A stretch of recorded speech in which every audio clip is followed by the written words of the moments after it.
What would happen if the person you trust the most became your greatest enemy? On the 8th floor of the Tower of the Plains of Extinction, a young warrior, Kazuki Kiyoshi, cried out for courage among his soldiers, attempting to unite them all in a single common goal, to defeat the horrendous Hydra. And the mysterious Subaru Narukami was approaching rapidly, bringing not only hope, but also a gift that would challenge everyone. As the order of warriors gathered, an unsettling energy began to pulse, heralding the chaos that was to come. The battlefield was set, but the true test of loyalty and courage was about to be revealed. The tension in the air was almost palpable. Who can truly be trusted when the Hydra rises? The answer could be devastating. That's right, I'm Shin, and you're on the best recap channel of Manhwa. I hope you enjoy the video and start by hitting the like button and sharing this video. The story transports us to the 8th floor of the tower in the plains of Extinction. There, a group of warriors gathered, while a massive army marched through the snow, preparing for what lay ahead. In front of all this, a young blonde man who was clearly the leader of the expedition turned to the soldiers and began to speak, seeking inspiration and courage from them for the fight that was about to take place. This guy was Kazuki Kiyoshi, master of the Blue Zone Guild, and he reminded everyone gathered that they had come together to defeat the Guardian of the Eye, 8th floor. He made it clear that relaxing was not an option. If they failed this mission, the 9th floor would become an unreachable dream. Just then, someone well-known finally arrived in the midst of the crowd. Kazuki, with a look of surprise, recognized it was the Blue Eyes Guild, led by his enigmatic masked master who appeared all-imposing. It was Subaru Narukami, the master of the #1 guild, and our protagonist Kazuki was beaming with the arrival of Subaru and went over to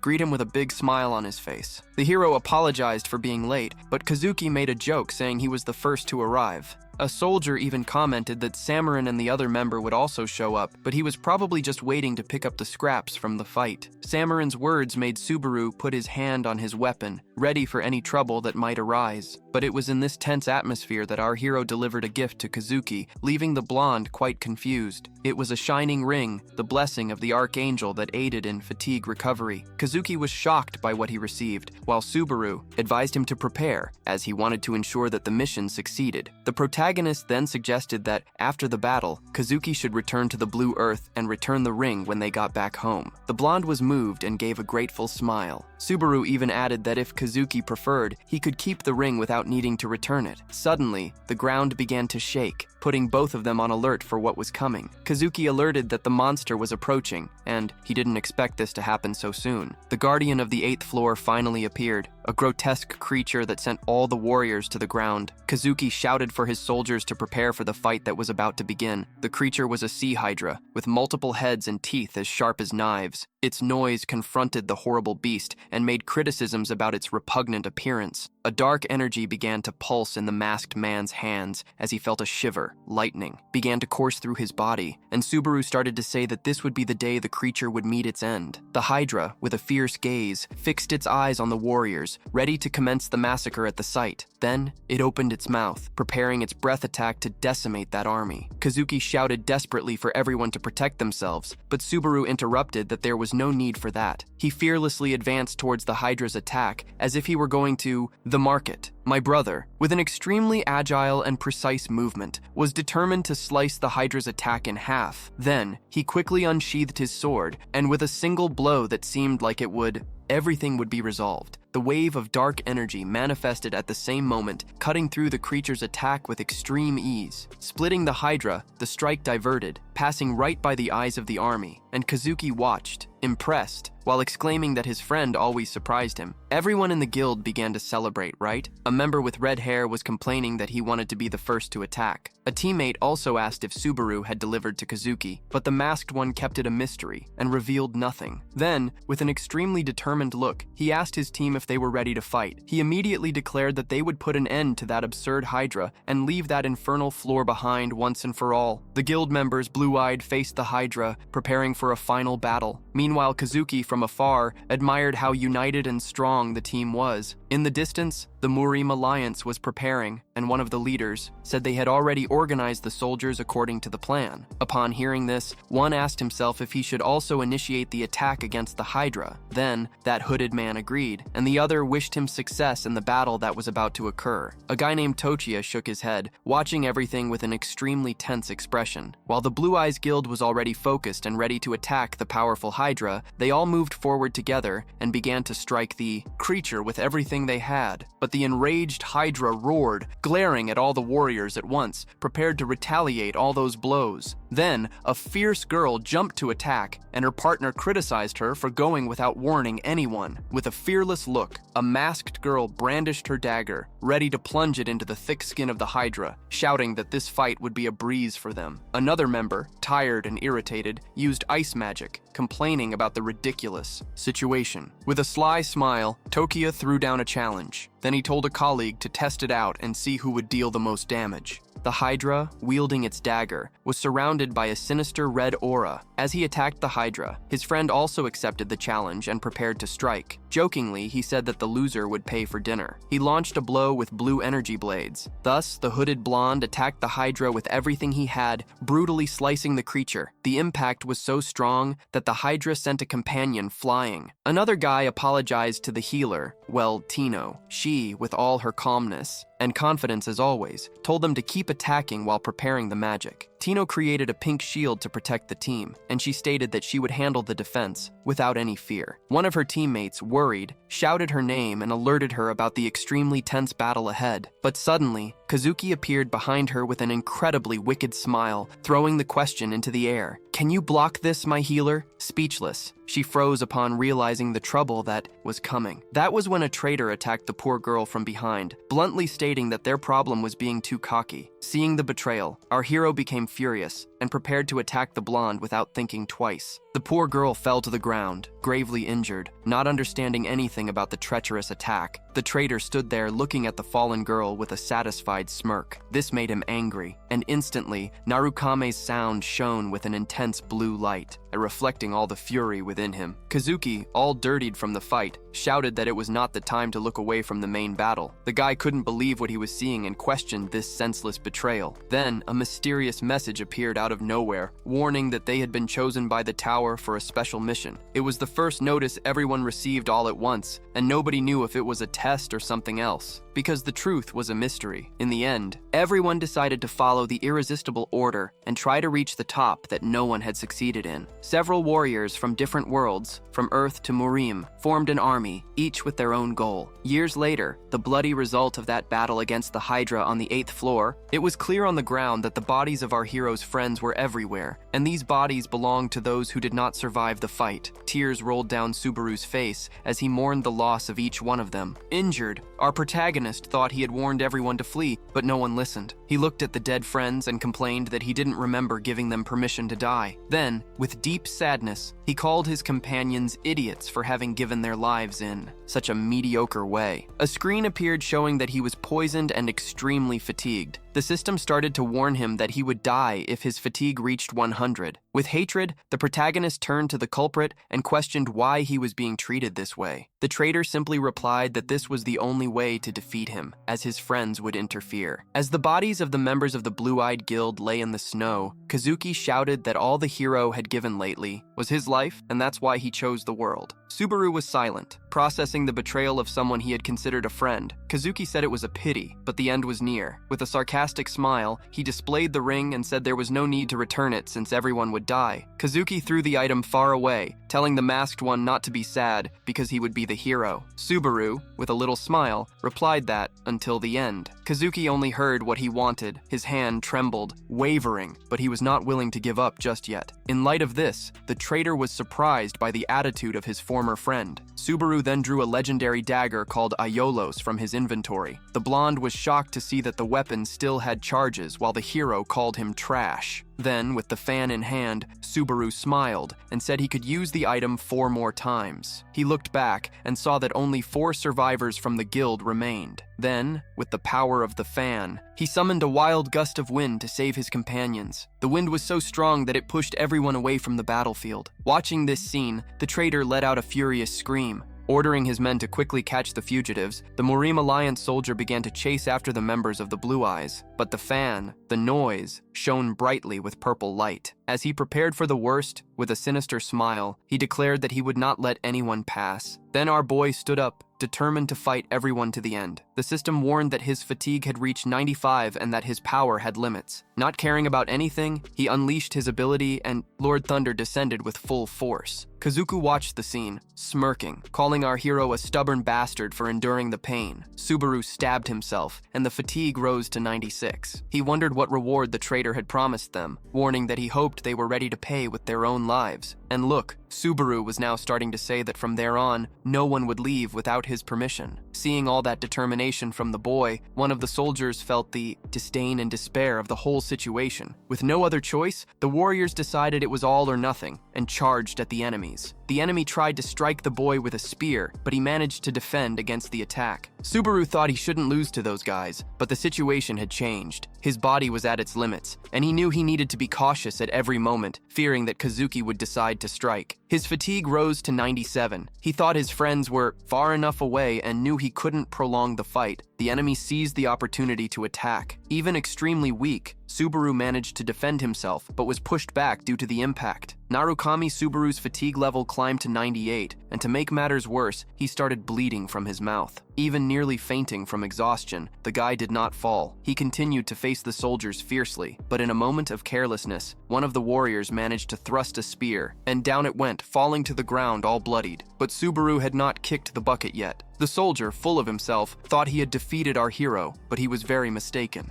With a look of fury, Narukami grabbed the soldier and challenged him. "Who was it? Who did you say killed your bastard?" Then, out of nowhere, an explosion of black lightning descended upon all the soldiers in the area, devastating everything. The warriors screamed as they were electrocuted by Narukami's insane power. One by one, they fell, utterly destroyed. With the fight almost over, our hero pulled out the dagger he had used to stay awake and focused. With the battlefield cleared, he fell to his knees, exhausted from fighting so hard. The remaining soldiers were in shock, wondering if they had truly managed to defeat the so-called monster. From afar, the traitor watched the scene, calling his former friend a true monster. The blonde thought that the era of Narukami had ended in an extremely ridiculous and mediocre way. Our hero's fatigue surged to 99, and the system gave the warning that he was going to die. But Narukami replied that the one who best knew how he was himself. Then, with a great effort, he stood up and shouted that he would continue fighting. With an enemy's spear in hand, he bellowed with all his might that victory was his, and he launched the weapon with incredible speed. A traitor smiled and activated the Archangel's blessing,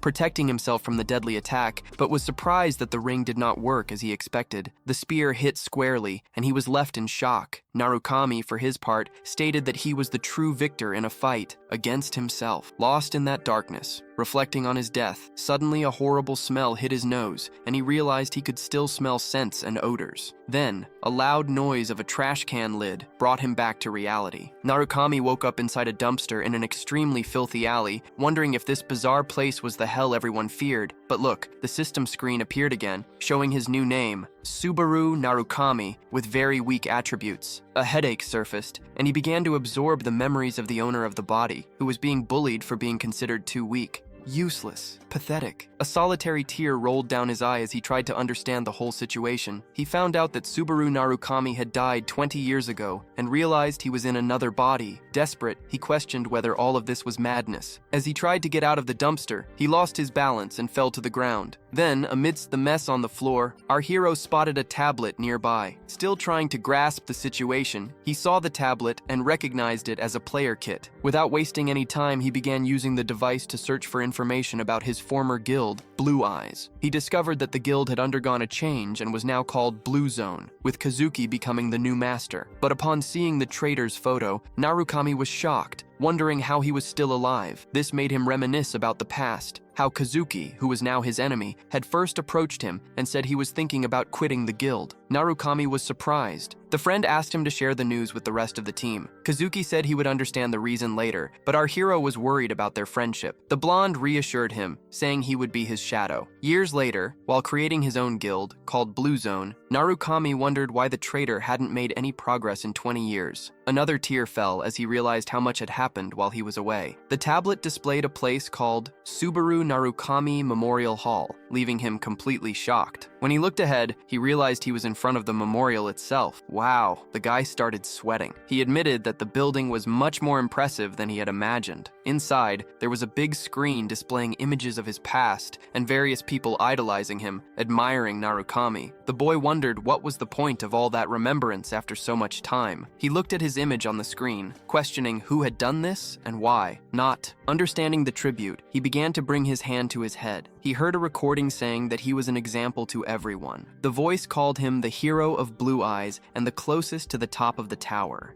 She claimed that, along with her companions, they decided to take him to eternity. Narukami was in shock, sweating profusely upon hearing that. The recording still revealed that they had created that memorial hall in his honor. Then, filled with rage, he bared his teeth, imagining who was responsible. The image of Kazuki appeared, and Narukami was screaming his name, overflowing with hatred. Then, the blonde began to say that this blue zone was the only guild that would inherit the noble spirit. And then the guy simply revealed himself to be the great hindrance who was not satisfied just with ending his life. The traitor proclaimed that they would never return, but Narukami promised that he would see, only concluding his false speech with the statement that the memory would never be forgotten. Almost with a sinister smile, Narukami swore that he would rewrite this entire story from scratch. Then, with an extremely determined look, he made the promise that he would not let the traitor escape this time and that he could not waste this second chance. Suddenly, he bumps into a boy who falls to the ground, groaning in pain. Subaru, always attentive, extends his hand to the fallen boy and asks if he is okay, but the kid stands frozen, locked in the gaze of Subaru's eyes. His expression screams, utterly shocked, and as if that wasn't enough, he soon realizes that the young man is wearing a mask he knows all too well. At that moment, two people appear and question whether the guy named Minato actually got hurt. Subaru feels his heart freeze as he sees that they were also wearing the masks of his former guild, and confusion explodes in his mind. He runs his hand across his own face, trying to understand this bizarre and surreal situation. His thoughts whirl like a tornado. He wonders what the hell is going on, man? What's happening around him? Then, when he looks around, he notices that everyone there is also wearing a mask, and this only escalates the chaos in his mind. He recalls the traitor's words. It was a great hero, thinking that everything would end like this. The realization finally sinks in. He begins to comprehend the wicked play that the traitor had set up. With hatred burning in his eyes, he murmurs the traitor's name and throws himself into the masked crowd.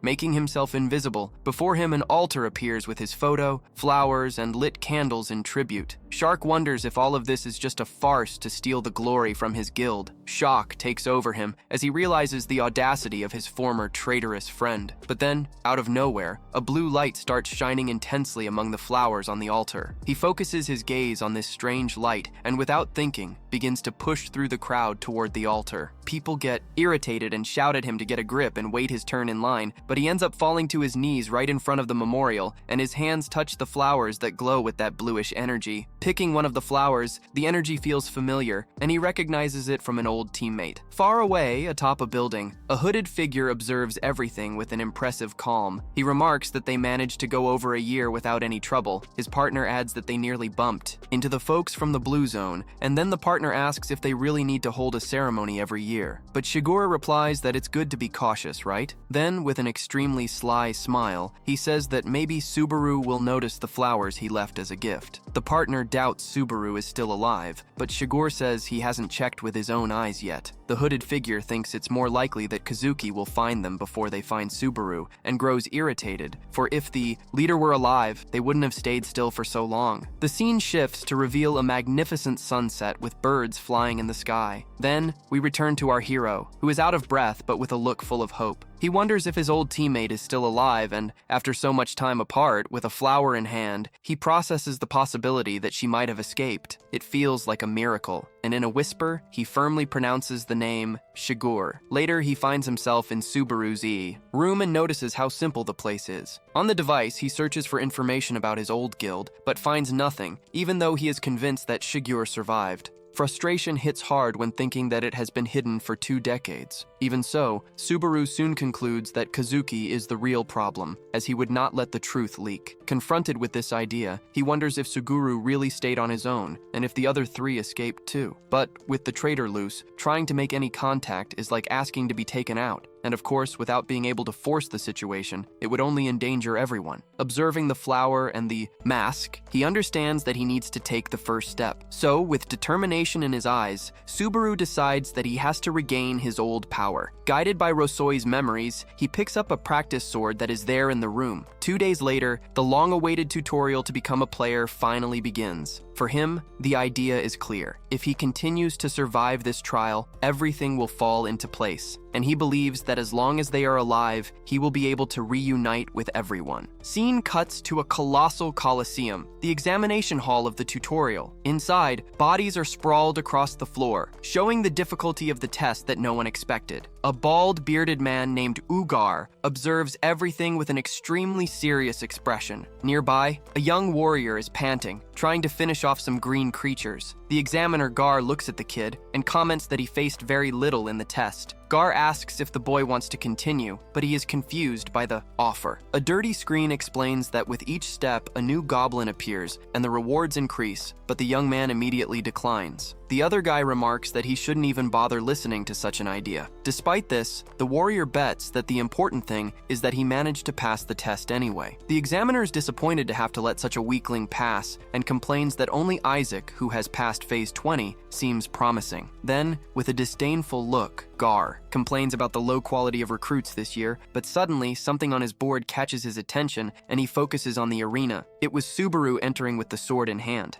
Ready for combat, he reads the name Subaru Rosoi and comments that this is a heavy name to carry, right? Then, he is informed that Subaru can only use that name if he passes the test. Subaru agrees, and in the next moment, a screen appears in front of him to start the challenge. So, check this out. The system decides to bring to life 2 goblins, and the mission is quite simple. Eliminate these creatures. The examiner prepares to start the tutorial, but is suddenly interrupted by a blur speeding by. Before he could finish his sentence, our hero had already dispatched the 2 monsters. The entire place, confused, wonders what that flash was that passed by him. The examiner, incredulous, just stared. The goblin parts were already flying across the arena. Our hero smiles, realizing that testing the limits of this new body was the right move. That new form he acquired is, in fact, quite extraordinary. The screen pops up, asking if he wants to move on to the next step, and he accepts right away. The examiner, mouth agape, is shocked by the boy's speed, and before he could grasp what was happening, the arena was already filled with bodies. The waiter, completely lost, wonders what the hell is going on. Then, the examiner watches the boy fighting and realizes he's not just attacking. It seems our hero is reading every enemy movement, anticipating everything by 2 or 3 steps. With the sword in hand, he relentlessly slaughters. The waiter thinks this is not just sword skill. Even he could not pull that off. So, with a knowing smile, our protagonist is completely in control. The examiner begins to suspect and thinks the boy may be the reincarnation of Subaru Narukami. Then, with a precise strike, our hero finishes off another goblin and, turning around, faces the last one remaining. Then a screen appears indicating he has completed step 49, asking about the boss. Even all sweaty and panting, our boy decides that since he has come this far, he can proceed. He's exhausted but realizes he needs to continue to finish the tutorial. Out of nowhere, a blue energy begins to erupt from the ground of the arena as if there were no tomorrow and goes straight for our hero. A monstrous and dark hand emerges. The final challenge. The examiner panics and screams that he is not Narukame to face all of this. The boy yells for the guy to stop if he wants to get out alive, but it's too late for advice. The ground trembles and the final boss appears. It is the Goblin King, furious with so many sacrifices. Seeing that monster, the examiner screams for him to give up. It's madness to fight that thing. The examiner insists that this is suicide, that the difference between them is absurd. The boy knows that with the status he has, he won't achieve anything, but he refuses to leave the battle. Then, out of nowhere, he surprises everyone by dropping his sword and saying he won't fight. The Dominators, panicking, question whether the guy has finally lost it. Then the Goblin King charges at our hero, who is unarmed at that moment. An object appears and hits the monster's shoulder, catching it completely off guard. The creature looks at its leg and sees a very thin, needle embedded there, clueless. Then a drop of sweat rolls down the Goblin King's face as he is confused by what just happened. He focuses on our protagonist, who is crouched on the ground, smiling while picking something up. The boy then proposes a wager to the tutorial final boss, challenging the creature to see who can take the other down first. Looking closely at the fight, he laughs and says he will turn the monster into just pockets of honey. With his eyes shining, he then sends the needles towards the goblin, and with insane speed, the Goblin King fills with rage and wants an answer to the challenge. The creature charges, opening its mouth, ready to devour our hero. The monster raises its axe and brings it down to crush the boy. The axe must be heavy, but Subaru is faster and dodges in time. Throwing himself to the side and crouching on the ground,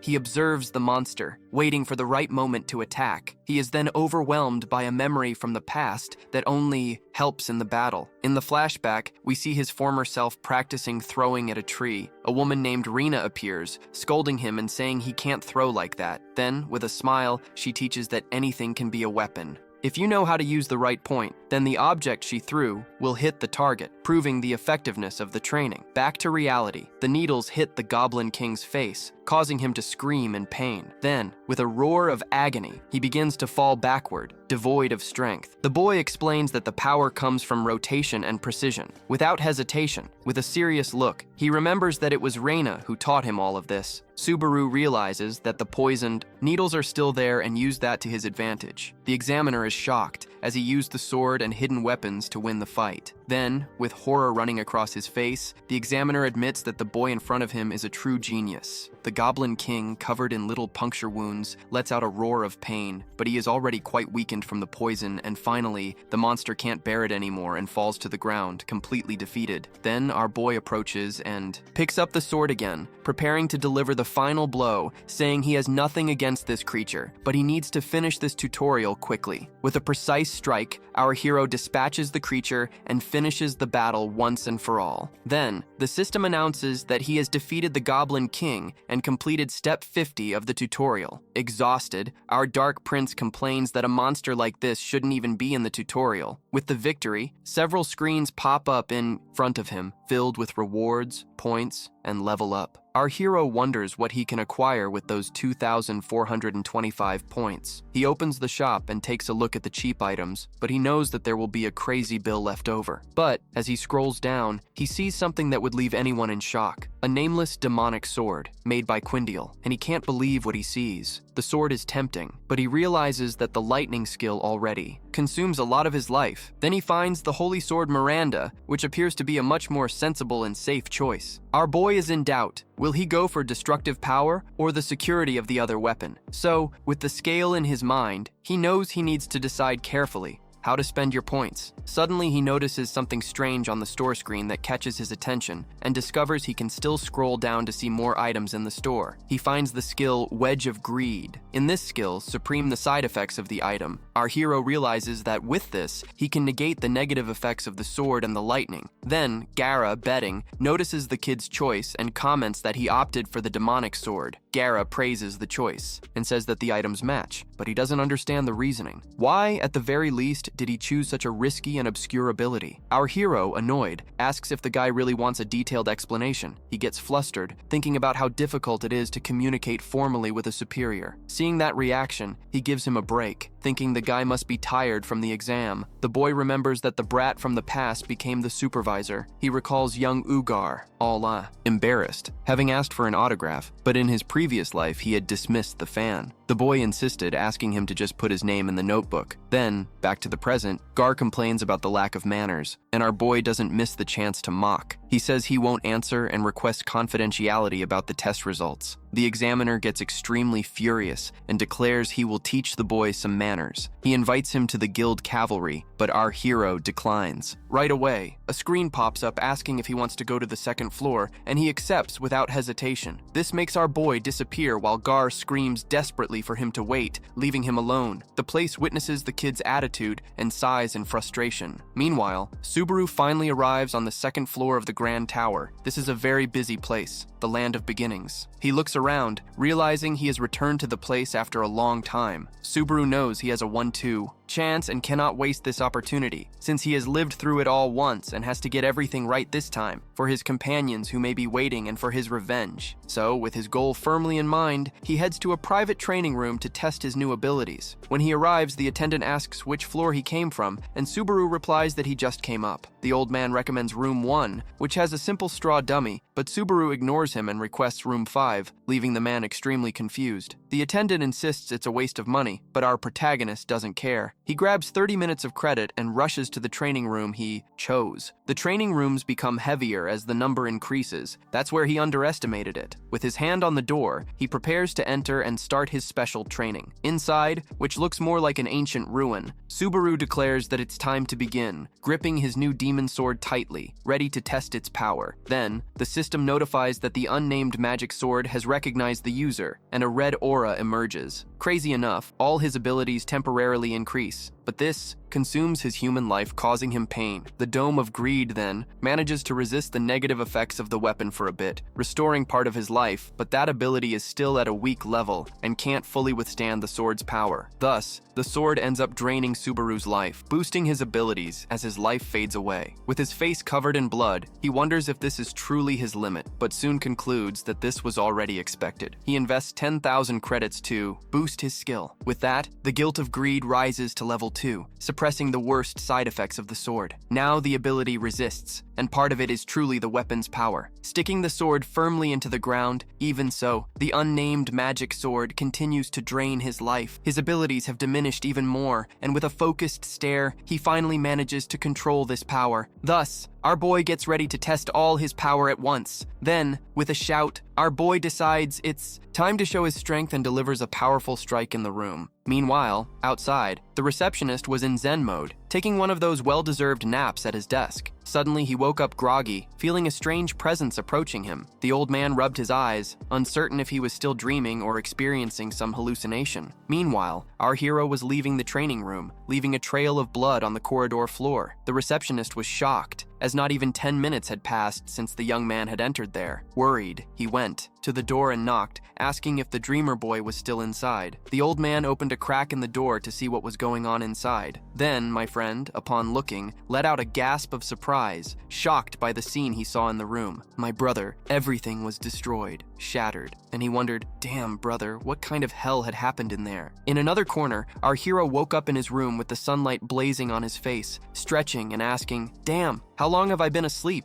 Noticing that his body was still too stiff, Subaru thought that if it were a normal cursed sword, he wouldn't have gotten away so easily, right? No. Sitting then in a cafe, he realized that the weight of his body had decreased, and he managed to draw power from the weapon. So, with his current status, our boy shouldn't even be able to lift a sword, much less use it, right? This meant that the compatibility between the greed dome and the sword was simply too perfect. Then, with a little smile, he thought of a combination with his lightning ability. That was also the key to success. But the deal now was the level of abilities, since he only had 50 credits to spend. That's when our hero started complaining that now he had to deal with credit management, which had dropped significantly and was very low. Then, out of nowhere, a cheerful, blonde guy appeared, grabbing everyone's attention. A streamer, in turn, received a donation of 1,000 credits from a fan named Alex. He was all happy, almost bouncing with joy, but in the heat of the moment, he accidentally spilled his entire coffee all over himself. He didn't thank for the donation anyway. Right? Not at all, newbie. From that scene, our protagonist watched from a distance and wondered if the guy was completely nuts. Then, with a keen eye, Subaru began to understand what was going on at the location. Using his tablet, he saw the article on how to earn points and uncovered the new era of live broadcasts. That was when he realized what the little blonde was up to. But suddenly, someone called his name. Subaru was a guy with silver hair, well-dressed, who approached with a friendly demeanor. He came over and said, "What a crazy coincidence to see you here. Are you living nearby?" Subaru felt a shiver and noticed that his body instinctively reacted to the newcomer. Then, with a sarcastic tone, the young man complained that it seemed Subaru was ignoring him, talking to himself. Subaru then remembered that it wasn't discomfort. He had just gotten to that floor, right? The man leaned over the table, saying it was madness. He then turned around with a sly smile and remarked that he never would have imagined a scrawny guy like him would breeze through the tutorial so easily. This left Subaru feeling strange, extremely irritated, and he finally recognized that face from the past. the former owner of the body. He asked why he was there doing that, and Isaac, the young man, looked at Subaru with disdain and told him not to make that face. The crazy guy got angry and said his name annoyed him and that Subaru didn't know how to follow simple orders. Subaru then shouted that the credits he had given were not enough to complete that mission. Wow! Isaac now got furious and told Subaru to shut up, throwing a punch with all his strength to his face. Then, with a cruel smile, he showed a box and said that from then on, this would be his new home, threatening with what would happen if he left the trash can. Back to the present, Subaru finally figured out why he was in that trash can. Meanwhile, Isaac bragged that he had even cleared step 20 and broken the supervisor's record. The guy kept acting smug, claiming to have learned a rank B skill as a reward from the tutorial. Our protagonist stood up to leave, trying to act calm, right? And asked Isaac not to rush in his conversation, but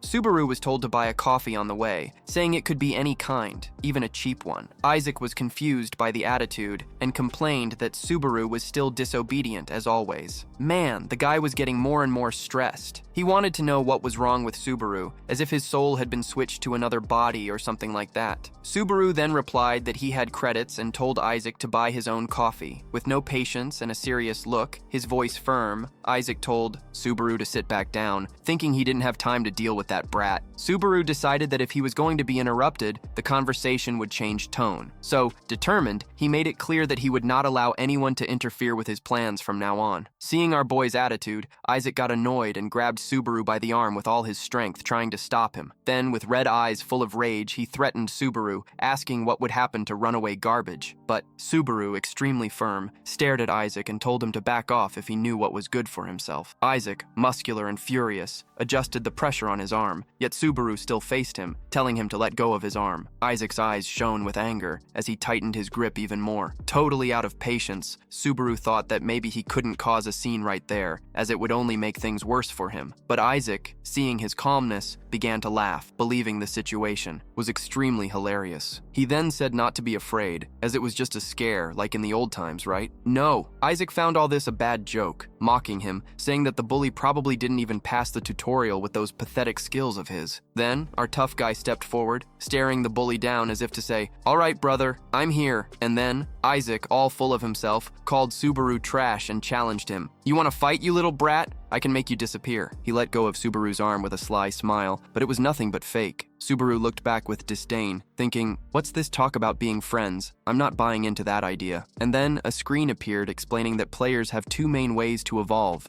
The first is through the trials that the Grand Tower offers, where guys can get stronger by going through challenges and earning experience and rewards. The second is hunting monsters or clearing dungeons, which is a much faster way to evolve, right? But here's the problem. Since the hunting fields are in the real world, if you die there, that's it, man. It's over. So, with that, the scene shifts and takes us to see a feared dungeon, the realm of the Whispering Orcs. And that's why many players ran away from challenges like this. But Subaru, he thought differently. Sitting next to a defeated orc, he faced the situation and realized that the safer it was, the slower the process. Mind you, on the other hand, the harder the challenge, the faster his growth would be through pain, and he knew that. So, after a brief rest, our brave hero picks up his tablet to check out the news. Browsing, he comes across a streamer who is using his old name, Narukame Subaru, and has 80,000 people watching the live stream. Wow, that's a lot of people, my dude! The fraud shouts excitedly that he's going to challenge the approval of the third floor of the tower. His noise becomes extremely furious, thinking about how many idiots are using his name and his mask out there without even asking for permission. Out of nowhere, a mission for 20,000 credits pops up. The streamer excitedly thanks for the donation. This leaves his noise in shock, not believing the guy's luck, thinking he'd never have a mission of that level. And while the streamer is there filling his pockets easily, our hero is risking his life to get stronger. So, with only 50 credits in his bag, his noise complains, and this fraud is making a fortune? Damn, my brother. And he keeps watching the stream when an idea pops into his head, right? And he sighs, gets up, and prepares for the next battle, grabbing his powerful demonic sword. So, with a smile on his face, he declares, I'm going to, make my work the heaviest yet, and that's it. Suddenly, the ground starts shaking and a giant orc foot appears in front of him as if it wanted to crush him. An insane horde of enraged orcs makes its entrance. Triumphant, ready for a real slaughter in the dungeon. The system soon notifies that the dungeon boss, General Orc, has finally shown his face. The boy faces all the orcs and points out, "Look, now I have something much better than poisonous needles." He activates his sword, which consumes his HP. But in the wedge of greed, he maintains resistance to the furious effect. Our hero bids farewell to the chatter. "I don't have much time for trash like you," and delivers a precise strike, cutting several orcs in half. General Orc was petrified upon seeing Subaru bend down to make his final attack. Then, with an extremely determined look, the boy finishes the blow that would put an end to that chaos once and for all. After the fight, he holds his mask and assures that he will use it again. There's no other way. So, back in his room, the realization hits. This is how he makes the money, right? If he's going to do it, it might as well be for real. With the mask in hand, he takes a deep breath, stating that he will give it everything he's got, and it's quite something from what can be gathered. After that, our hero puts on his old mask and prepares for whatever comes next. With the sword on his back, he confidently steps out onto the street because he knows he is the real Subaru. In the meantime, a notification pops up on the screen. Narukami Subaru has started a live broadcast. The scene shifts to an empty office of Soteria Entertainment, where a woman in traditional taco attire watches something on the device. Clearly irritated, she can't hide her disgust at what she sees on the screen and becomes furious. Suddenly, she stands up and kicks her coworker, who jumps in surprise and turns his head. She curses the streamer as trash and complains that not even 5 people could get past that point. The coworker asks what's going on, and she tells him angrily the guy's name. It's Subkit. The man, now more intrigued, asks if this guy is just another fraud, and she replies that he might be a hybrid of 2 types. He complains that everyone is cosplaying as Subaru, and she asks him not to say such bizarre things. The guy says even players find it boring and easily refers to her as Ratuga. In light of this, Ratsuga questions why he gave up. While showing a sad demeanor, the young man with blue hair justifies himself by saying he found the proposal so dull. He mentions that she had also given up and would look for new talent if she were free. Then, with an extremely nostalgic smile, he recalls, "I wanted to meet Subaru, that's why I got discouraged." The guy shouts that there's an incredible boy here, and the woman asks if he found another crazy person. She then notices the new cosplay of Narukami Subaru, and the young man finds all of this very absurd. The man complains, and she is looking at a live stream with 0 viewers, eventually agreeing with that, right? But the girl reveals that whenever she spots someone with that mask, she can't help but feel hopeful. Suddenly she sends 1,000 credits as a gift. The young man kneels, apologizing and begging his colleague for forgiveness. The scene shifts back to our hero as he begins the approval process for the second floor to clear the dungeon. Even so, our boy felt a weight on his shoulders, as if he were being watched by invisible eyes. In the live stream, a viewer named Love Money asked an intriguing question, which floor he was on and if it was his first time. Narukami Subaru, with a sparkle in his eyes, confirmed, "Yeah man, this is my first big challenge." But Love Money still worried. "Is it okay to stream this? You might not know the way properly, right?" And out of nowhere, a monster that looked more like a bat appeared, flying straight for our hero. The creature lunged at him, trying to bite his mask, but it failed miserably. Then, with agility that would leave anyone drooling, Subaru simply grabbed the creature with his hands and tossed it away. The system announced that the bat had been defeated, and full of confidence, he asked, "So, is everything all right, my brother?" Soon, the system announced that the approval for the second floor of the dungeon had begun. 3 viewers were now in the live stream. One of them started congratulating him for his reflexes, while the other suggested waiting for a group. "Thanks for the tip, but that's not gonna happen. I prefer to face everything alone." He was firm in his decision. The viewers began to laugh at him, thinking he was just another novice. With the mask of the great hero, Subaru thought to himself that if Zei mastered the kami, it was because he attracted so many people. Then, out of nowhere, as if the situation wasn't enough already, a grotesque creature resembling a fish charged fiercely at him. Without showing any weakness, our hero steadied his demon sword and prepared to annihilate the beast. Then, with a lightning movement, he sliced the creature in half and declared that he was there to see how far he could go. A notification from the system lit up the screen. Monster down. The live audience was in shock, not understanding anything. Then, a swarm of insane bats appeared, diving towards him, but the fearless noise threw itself into the midst of the attack. He began to slice everything in sight, as if engaged in an epic massacre. The gleam in his eyes showed that he was absolutely in control of the situation. The viewers, now completely speechless, began to wonder what was going on. As the audience exploded to 10 people. The system confirmed all the defeats, and he told everyone to pay attention to the sounds of the monsters. Realizing the ground was carpeted with monsters, the spectators changed their minds about his innate skill. Narukami Subaru then dared to guess what he was thinking while they discussed his feats, but he felt it was still not enough. He wanted to rack up as many points as possible before leaving that place. An extremely concerned viewer asked if he had been fine all this time, while others warned of the danger. Ignoring the warnings, the boy proceeded confidently through the dungeons without any hesitation, focused and clear-headed about what he was doing. In the midst of that threatening scene, he suddenly found himself at the edge of an abyss, where a horde of strange monsters awaited him. One of the monsters stared back with its hypnotizing red eye, ready for a fight. The spectators followed the scene with anticipation, believing that he was in big trouble.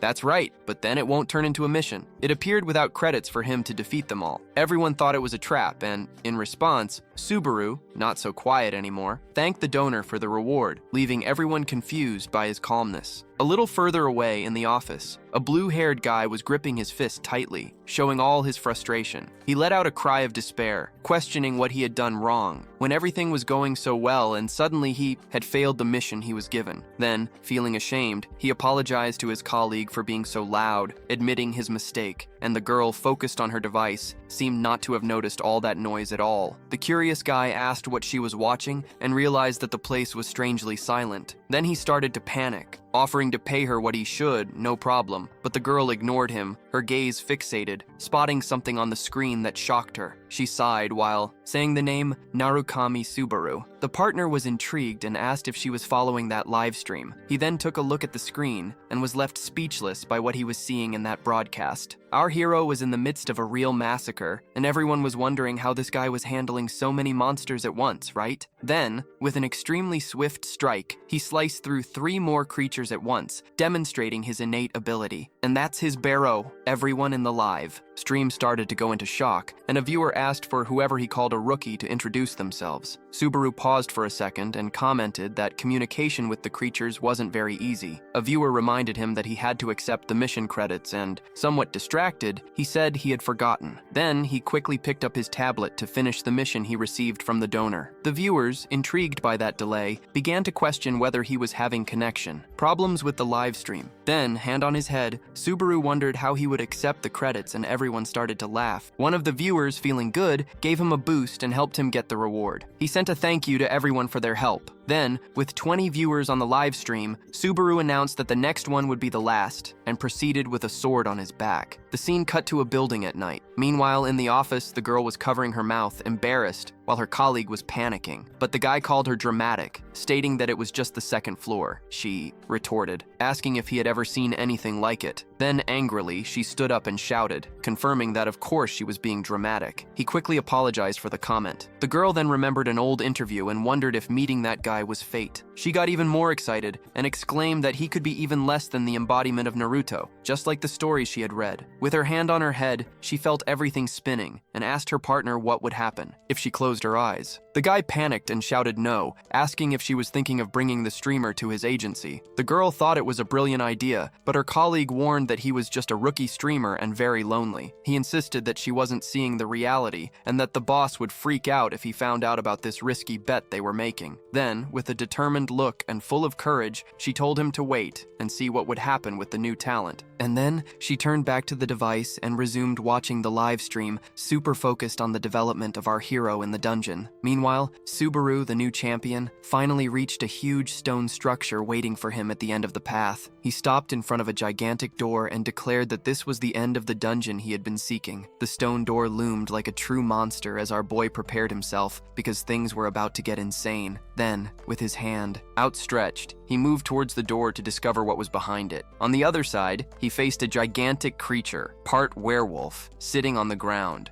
This is the wolf warrior Greg, and everyone watching comments on how the pressure he exudes is on another level. A screen appears, and the mission is simply to win the approval of this dungeon guardian. Subaru realizes that he is not a beast to be slain, but rather the doorkeeper who judges the players. Out of nowhere, another mission pops up on the screen stating that if he defeats the wolf warrior, the reward is a huge sum of money. Dude, our hero nearly fell back upon seeing that the reward for the mission is around 3,000 credits all at once. Watching the scene, Everyone in the live chat starts shouting that this monster wasn't meant to be taken down by anyone. Since the year of warnings, the wolf warrior begins to rise slowly, preparing for battle. And, as if he had decided it was time, the creature stands up with a deadly gaze directed at Subaru. Then, with a wicked smile, he addresses the user, ready to start the upcoming fight. At that moment, a memory from the past surfaces, and a feminine voice praises our hero for his battle skills. A friend with white hair observes and comments on how Subaru's breathing and eyes are steady during the fight. He wonders if our hero calculates his opponent's movements and plans everything in advance. In the flashback, the boy seems distant while his intrigued friend watches. In the memory, Subaru says he is not thinking of anything significant, and his friend considers him boring. Back in the present, he recalls that what's important is to perceive things in the heat of battle. He notices that the bats attack from above, and the more there are, the greater the opportunity to strike. A new screen appears, and the mission is to be recognized by the great wolf warrior. Greg watches with suspicion as João claims he is truly alone. The wolf insists, but the masked one replies that it's obvious he's there by himself. Then the guardian praises him, saying that he is interesting and he can smell a great warrior. Subaru thinks that the wolf tribe has a keen sense of smell. The monster explains that it's not the scent of flesh, but the essence of an authentic warrior. With that, the wolf declares that the test is over.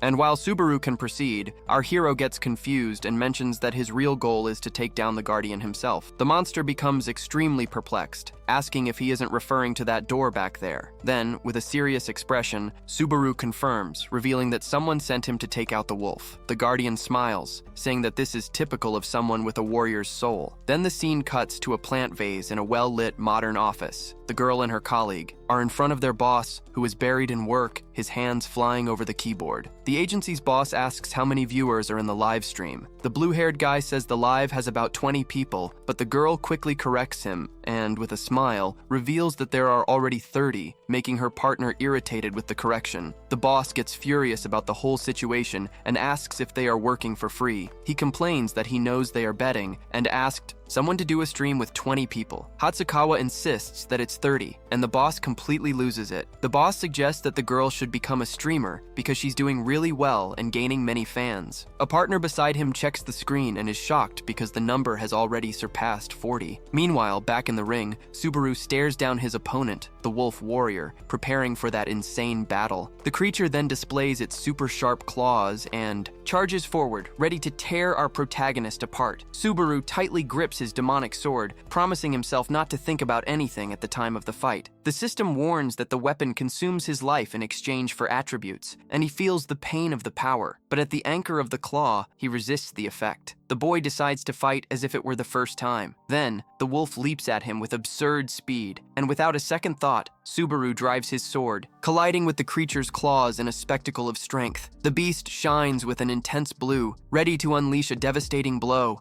and the creature finally delivered a powerful strike. But our hero defends himself bravely, resisting the force of the impact. Wow, this is too good. Have you already left a like? What are you waiting for? Hit that like button, and if you haven't followed yet, go ahead and follow, right, my brother? Make sure you're following the channel. If you're not, follow right now. It's so insane that our boy is thrown back, showcasing the power of the beast in the fight. Subaru, our protagonist, recognizes the creature's strength as he tries to dodge the rapid attacks coming his way. He realizes that he cannot defeat this monster with brute strength, so it's time to come up with a plan. Even so, the Guardian gives a compliment, praising Subaru's grit. As expected from a strong warrior like him, the creature doesn't waste any time and attempts a spinning strike, but our boy dodges with impressive skill and agility, shouting that the monster is no match for him. Then, with that, he grips the handle of his demonic sword, ready to strike back at the beast. The audience is in shock, commenting that Subaru is just defending himself, but he is absurdly strong. The folks on the live stream speculate that whoever issued the mission must be regretting it because Subaru keeps a smile on his face the whole time. In the challenges, Subaru says that sometimes there is a more effective way to succeed, and it isn't through brute force. At that moment, the Guardian prepares to deliver the final blow and warns that our hero's fight is over. Then, with an explosive attack, the creature destroys the arena floor, but Subaru disappears and, with his red eyes glowing, says that the harsh speech is actually his. The wolf is shocked to realize Subaru is right behind him, commenting that the attacks are very predictable. And our hero, dodging the strike, finds it easy to escape that wolf's charge. Then, with a bold leap, he delivers a fatal blow to the creature's neck, which screams in pain as the blade hits its target. The surprise on Subaru's face is clear as he prepares to end the fight once and for all. Then, with a swift and precise movement, he unleashes a powerful cut with the demonic sword. Subaru's eyes shine with an intense red light as he finishes the attack on the defeated creature that falls to the ground. And the Guardian, even at the end, doesn't hesitate to praise him, calling him a magnificent warrior. The system alerts that Subaru has defeated the wolf, and he is rewarded with a level up and a status increase. Additionally, he earns 500 achievement points, leaving the viewers in shock at the impressive scene. Then, with his face smudged with dirt, Subaru confirms that he has won against the creature, and the live stream rises to 56 viewers. Wow, that's quite a lot for someone who started with so little. The mission completes, and he receives about 3,000 credits, thanking the donor for the money. The credit points keep increasing, and the great door to the dungeon finally opens for him. However, when he looks at the door, Subaru notices something strange and is quite surprised. Large screens appear in front of him, revealing several elemental trials to choose from. Everyone in the live chat starts saying that, depending on the choice, they might see the player's talent reflected. The system then poses the question of whether he wants to challenge the lightning trial. The live chat goes into a frenzy, and Subaru quickly confirms without a second thought, saying he absolutely accepts the challenge. The system chants the confirmation, and the lightning trial is selected. To begin, Subaru steps through the light portal, disappearing towards his next challenge. Meanwhile, in the office, the agency team follows everything on a giant screen. In the room, the girl and her antics celebrate, shouting with joy at what just happened. She is excited because the numbers are climbing fast. He has 3 chances for the trial. The boss, impressed, mentions that he is rare, as they had said the wolf warrior had never been defeated. However, he thinks the risk of hiring a rookie from the second floor is too high. The girl, hearing this, dares the guy. She asks if he wants to make a bet. If he fails, they will join together and work for a fixed salary for 5 years. The partner panics,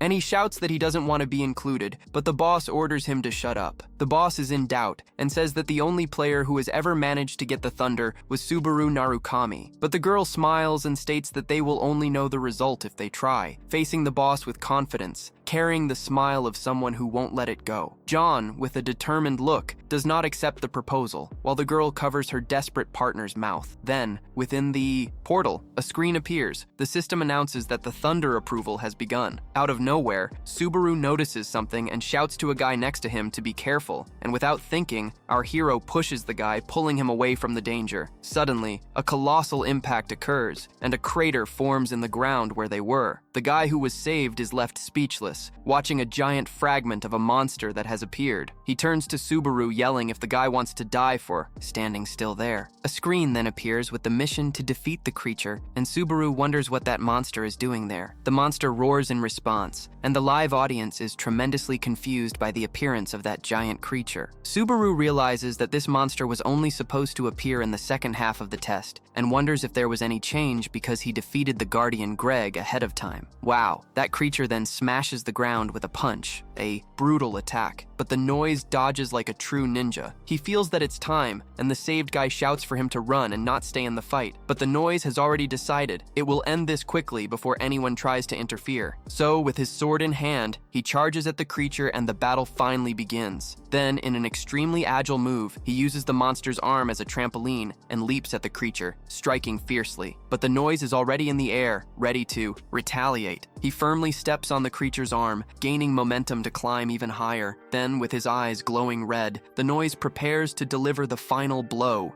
With everything, the boy who was saved is left with his mouth agape, watching our hero fly to attack the monster. Then, without wasting any time, our hero quickly runs up the giant's body, searching for a weak point in the beast's neck. With a precise strike, his demonic sword pierces the monster's flesh with an absurd force. The giant emits an agonizing scream, confronted by the pain of the unexpected attack. But the noise doesn't relent. Disturbed by the deafening racket, he prepares to silence the creature once and for all. He wishes for the monster to be quiet forever, while gearing up for the final blow. Then, with a precise cut, he ends the existence of the creature, which collapses backward, defeated. The giant's eyes lose all their shine, and finally, the creature is vanquished. The system now informs that he has defeated the monster and leveled up, leaving the live audience in shock once again, gaining a pile of points and a stack of items. Among them, the giant's heart. The spectators can't believe the 4,000 points, realizing that he cleared the entire level. The boy he saved watches, still stunned by everything that happened. He asks Subaru what he really is, and the masked one replies that it's quite obvious, right? Just by looking. Subaru, with a calm demeanor, explains that he came only to defeat the giant. The scene cuts to the peaceful village surrounded by mountains. Several people roam the cobblestone streets, the tranquility of that little town. Inside a simple room, Subaru is sitting on the bed, snooping through his device. Everyone in the live chat is super curious and asks him to show the items he won in the battle. The boy agrees, since he also wants to be surprised, right? He decides to reveal his achievements. First, he shows the giant's heart, which is a rare ring that increases his health and recovery. Then comes a rare armor that grants him lightning powers and nullifies negative status effects. Subaru puts on the new armor and soon appears.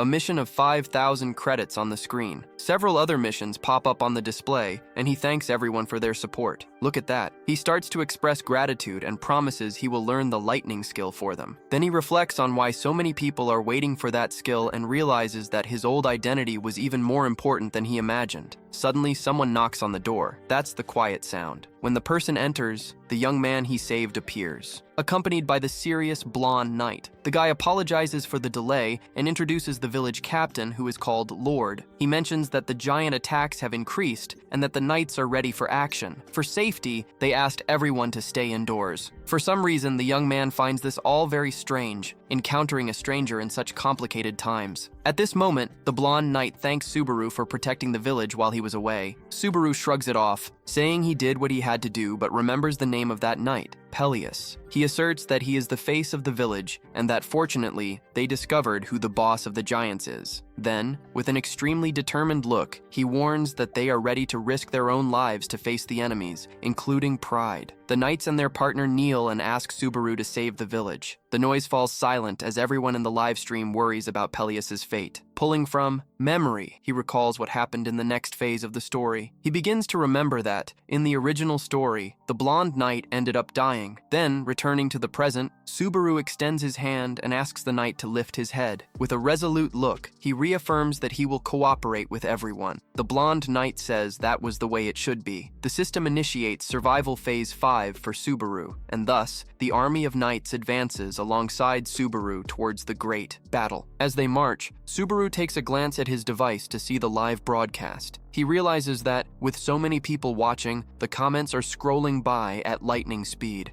He can't interact properly, can he? Suddenly, the captain of the knights orders everyone to stop because he feels something strange in the air. His partner points ahead, and everyone sees a colossal giant lying on the ground. It was the body of the giant chief, who appeared to be merely sleeping. A blonde knight comments that he will attract the monster's attention and asks Subaru to attack from behind, but Subaru stops him, placing a hand on the guy's shoulder and asking him to wait. What's up? Captain is confused by this behavior, while Subaru begins to say that this feels odd. Then, a mysterious light starts to shine on the ground near the fallen giant's body. The ground begins to tremble with uncontrollable force, and all the knights panic at the situation. With a serious look, Subaru realizes that what is there is not merely human. The giant's chest opens, revealing a strange and mysterious energy emanating from within. Then, a bunch of smaller monsters starts to emerge, with sinister grins, and the line of creatures advances unceasingly towards the knights, who are terrified. Peleus falls into despair and screams, not understanding the bizarre situation unfolding there. One of the giants also grabs a knight, who screams desperately, begging the creature to attack, but the monster simply ignores him and crushes him, while the poor guy pleads for help. He was begging, right? He was once my friend. Wow, the hero observed the scene. In the reflection of his gaze, the misfortune of his allies unfolded with a wicked smile plastered on his filthy face. The creature seemed to enjoy the slaughter. Seeing the chaos, the captain shouted for all his men to get out towards the mountains. The monsters advanced mercilessly, and the slaughter of the knights began, without mercy or compassion. One of the creatures seized a knight who didn't even have time to react to the surprise attack. The young man, in total despair, screamed while his companions tried to hold him back to prevent him from being obliterated. He cried out his brother's name, who was there, fallen in the line of the monster's attack. The captain, realizing the gravity of the situation, roared for everyone to get out of there as quickly as possible. The terrified knights hesitated, but one of them stood up and said that this was not the end for everyone. Thus, everyone began to run. and the captain shouted to our hero that he was counting on him. A blonde knight turned to Subaru with an extremely serious expression, but the boy stared back firmly, saying that those words were for him to use. Confused, the knight did not understand the situation, so Subaru questioned why he was not escaping yet. Subaru emphasized that he could not fight him there, as they could both end up dead. A blonde knight shouted that he could not abandon the outsider, but Subaru cut in, "Don't say it like that." The knight stepped back, asking our hero to hold on until he returned with support. The captain then took off at a sprint, asking Subaru to stay safe while he faced the monsters. With a thunderous yell, the horde of monsters charged in mass towards our hero. Then, fearless, Subaru ran towards the creatures with his sword drawn. With the sword raised, he warned that their true target was him. Subaru dodged an attack and quickly sliced the leg of one of the giants with impressive skill. Then, with a sweeping strike, he attacked a bunch of enemies at the same time. In the heat of battle, one of the creatures screamed in pain while the others were completely stunned. The system announced that he had already taken down 2 creatures and earned 20 conquest points. The noise commented that he was not used to being alone in battle. Meanwhile, the captain of the knights was sprinting through the forest in search of safety. He glanced back, troubled by what he was leaving behind on the battlefield. Breathless, the blonde knight continued his run without daring to look back. Then, with a determined face, he bit his lip and pressed on, distancing himself from that chaos. Back in the fight, the audience in the live stream noted that the score varies according to the number of soldiers. Subaru thought that now he had a chance to fight and save everyone, even those who were supposed to meet their end. Fueled by this idea, he faced the 2 remaining giants and positioned himself for the next attack, preparing a devastating blow.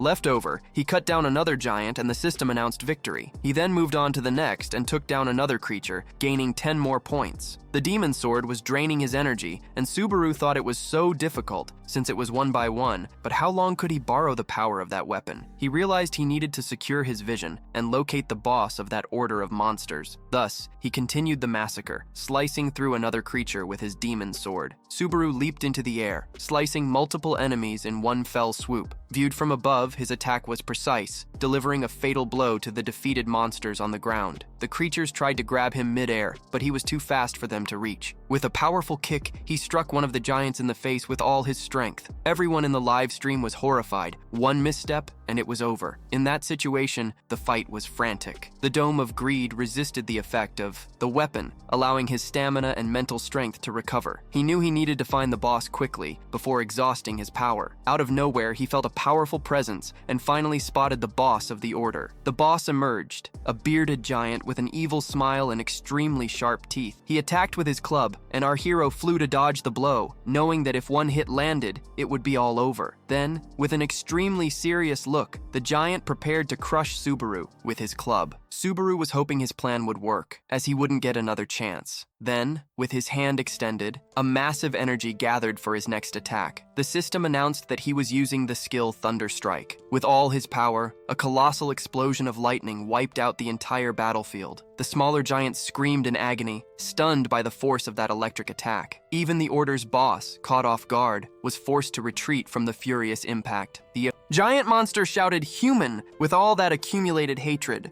Subaru took advantage of the opening and climbed up the monster's arm to deliver the final blow with his demon sword. He prepared to finish off the entire fight by driving the sword into the giant's shoulder, which felt the weight of the strike. Then, with an extremely determined look, our boy continued to push the weapon deeper. Blood began to seep from the mouth of the giant boss, and his expression was completely surprised at the unexpected attack he had just received. With the colossal final blow, our brave hero finishes off the big guy with all the strength he has, a colossal monster lying on the ground, utterly defeated. The system displays the victory message. He advances to the next phase, achieving an incredible effect, leveling up and further enhancing his skills. The live audience goes wild, asking how the crazy guy manages to defeat a beast that seemed impossible to conquer. He reflects that, if he were in a manga, everything would have an epic conclusion, but the sky is still heavy with clouds and thunder, indicating that the approval is not over yet. The remaining giants surround our exhausted protagonist after that insane battle. The system informs that his skill failed to resist the power of the demon sword. Then, with his body at its limit, our boy begins to waver, barely able to stand, with no strength even to remain upright. Although still crouched, He realizes that even leveling up, the monsters are not going to disappear. He stands up and, struggling to try to walk across the battlefield, it is clear that the creatures will not vanish until this test truly ends. The trick he used before, which seemed so effective, is now causing him a lot of suffering. Then, with his face smeared in blood, our hero recognizes that things are looking quite grim for him, and then the realization hits. His strength has drained away, and the giants are preparing to deliver the final blow. Suddenly, a golden energy began to emanate from the ground, with absurd intensity, and then, with everything he has, our hero unleashes all of his power at once to try and end the chaos. The energy violently explodes, creating a huge crater in the ground.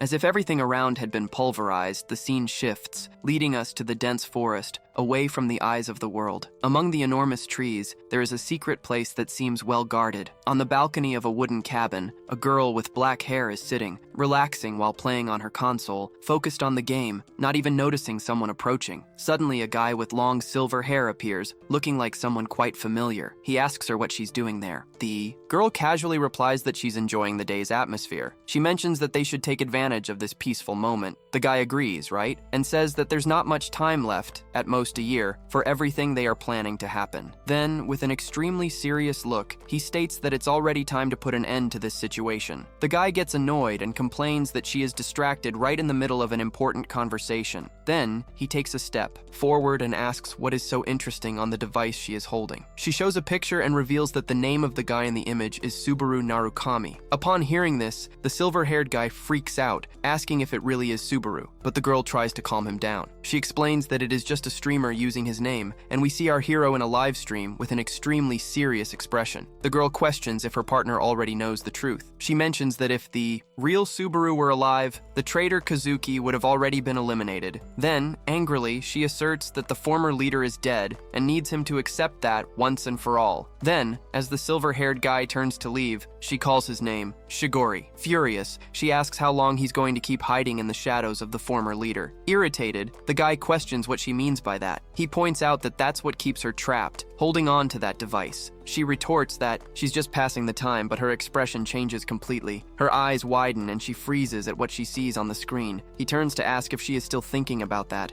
Even after everything that happens, with a shocked look on his face, he grabs the device and asks himself, what the hell is going on in the live stream? A blast of golden energy strikes all the giants around with immense force. The creatures scream in pain as they are purified by the light of that mysterious ability. Our hero gains the lightning ability, and the system congratulates him on this achievement. He earns 2,000 points and is ready to move on to the next floor. The live stream is on fire, and people are sending questions about how he learned that lightning ability, but our hero thinks this situation is so bizarre. A screen appears explaining the ability while our boy faces the remaining monsters, thinking at least he survived. Then, with that, several donations of thousands of credits appear on the screen, and he thanks everyone for their support. His credits shoot up to over 20,000, and he promises to put on a show because of this money. The remaining giants roar in anger and prepare for the next massive attack. Determined to show his power, our hero invests 20,000 credits to upgrade his ability. The Wedge of Greed is now at level 3, granting better resistance to the power of lightning. The energy of the lightning concentrates in his hand as he prepares to attack alone on the battlefield. Our boy faces the horde of monsters charging at him. He grips his sword tightly, now imbued with lightning, while saying that now is the time to remember the true old days. And he executes his strike, slicing through several creatures with just one blow. The strike is so strong that the power extends to several creatures, several meters behind the others. But fortunately, that blow drained a good part of his stamina, and he even got tired. Even sweating behind the mask, he thinks he should have saved a bit more strength. After all, he still has to go back. As he observes those giant corpses all over the ground, he plants his sword in the ground and performs the judgment of evil. After that, back there, we see a crowd, several heroes arriving and watching that scene with terror written in their eyes. The blonde knight runs up to the benefactor, calling him an idiot for having faced so many monsters alone. This guy really went so far, while our boy just closes his eyes. A little further away, people stand in the room, extremely thoughtful, while the girl is very worried. Was it really worth going this far? Unfortunately, this tall guy doesn't know much about the hearts of women. That's why he gets extremely upset with this question. The young woman, with her hands on her head, realizes that the situation is incredibly tense for everyone there. Then, as if it were a shame, she enters into despair and wonders ponders, what direction do I take now? Soon, she begins to float in her own mind, remembering that her message had sounded too cold. Damn it! She should have added more emojis to the text. Maybe that would have lightened it up, right? Her partner takes a jab, saying that the message looked more like an invitation to a business meeting, and the boss ended up thinking she wanted to become an entrepreneur. And she, already burning with anger, snaps, "Before being an entrepreneur, I'm an avid fan. There's no way to avoid that." Then she points at the boss and reminds, "Look, I already warned you about this. With lightning, now this ability belongs to the real Narukami group." The boss, hearing this, gives a sly smile as if to say, "This is definitely a case to keep an eye on, huh? For sure." Suddenly, the girl receives an alert and gets super excited about the news. She celebrates right there, flushed with happiness, thinking that our hero read her message. But soon, the excitement turns into despair when she realizes that he just viewed it and didn't reply at all. Poor thing. With this disappointment, the girl's soul practically leaves her body, and standing there, she leaves the others looking confused. The scene shifts to reveal several players standing still, figures on display, ready for an audience. At this moment, a streamer prepares to start his live broadcast, where he will analyze the players' battles. One key is the guy who, just with his sharp gaze, crushes rivals in competition. One key then drops the bomb. A new talent named Kurukao Amon is climbing the tower quickly, and he also mentions Kazuki Kiyoshi, who was part of that blue-eyed group, now representing the land. But he says, no matter what they say, the legend Narukami Subaru will always be the monster in the scene. Starting his live stream, he says he will talk about the hottest player in the world, Narukami Subaru. In front of,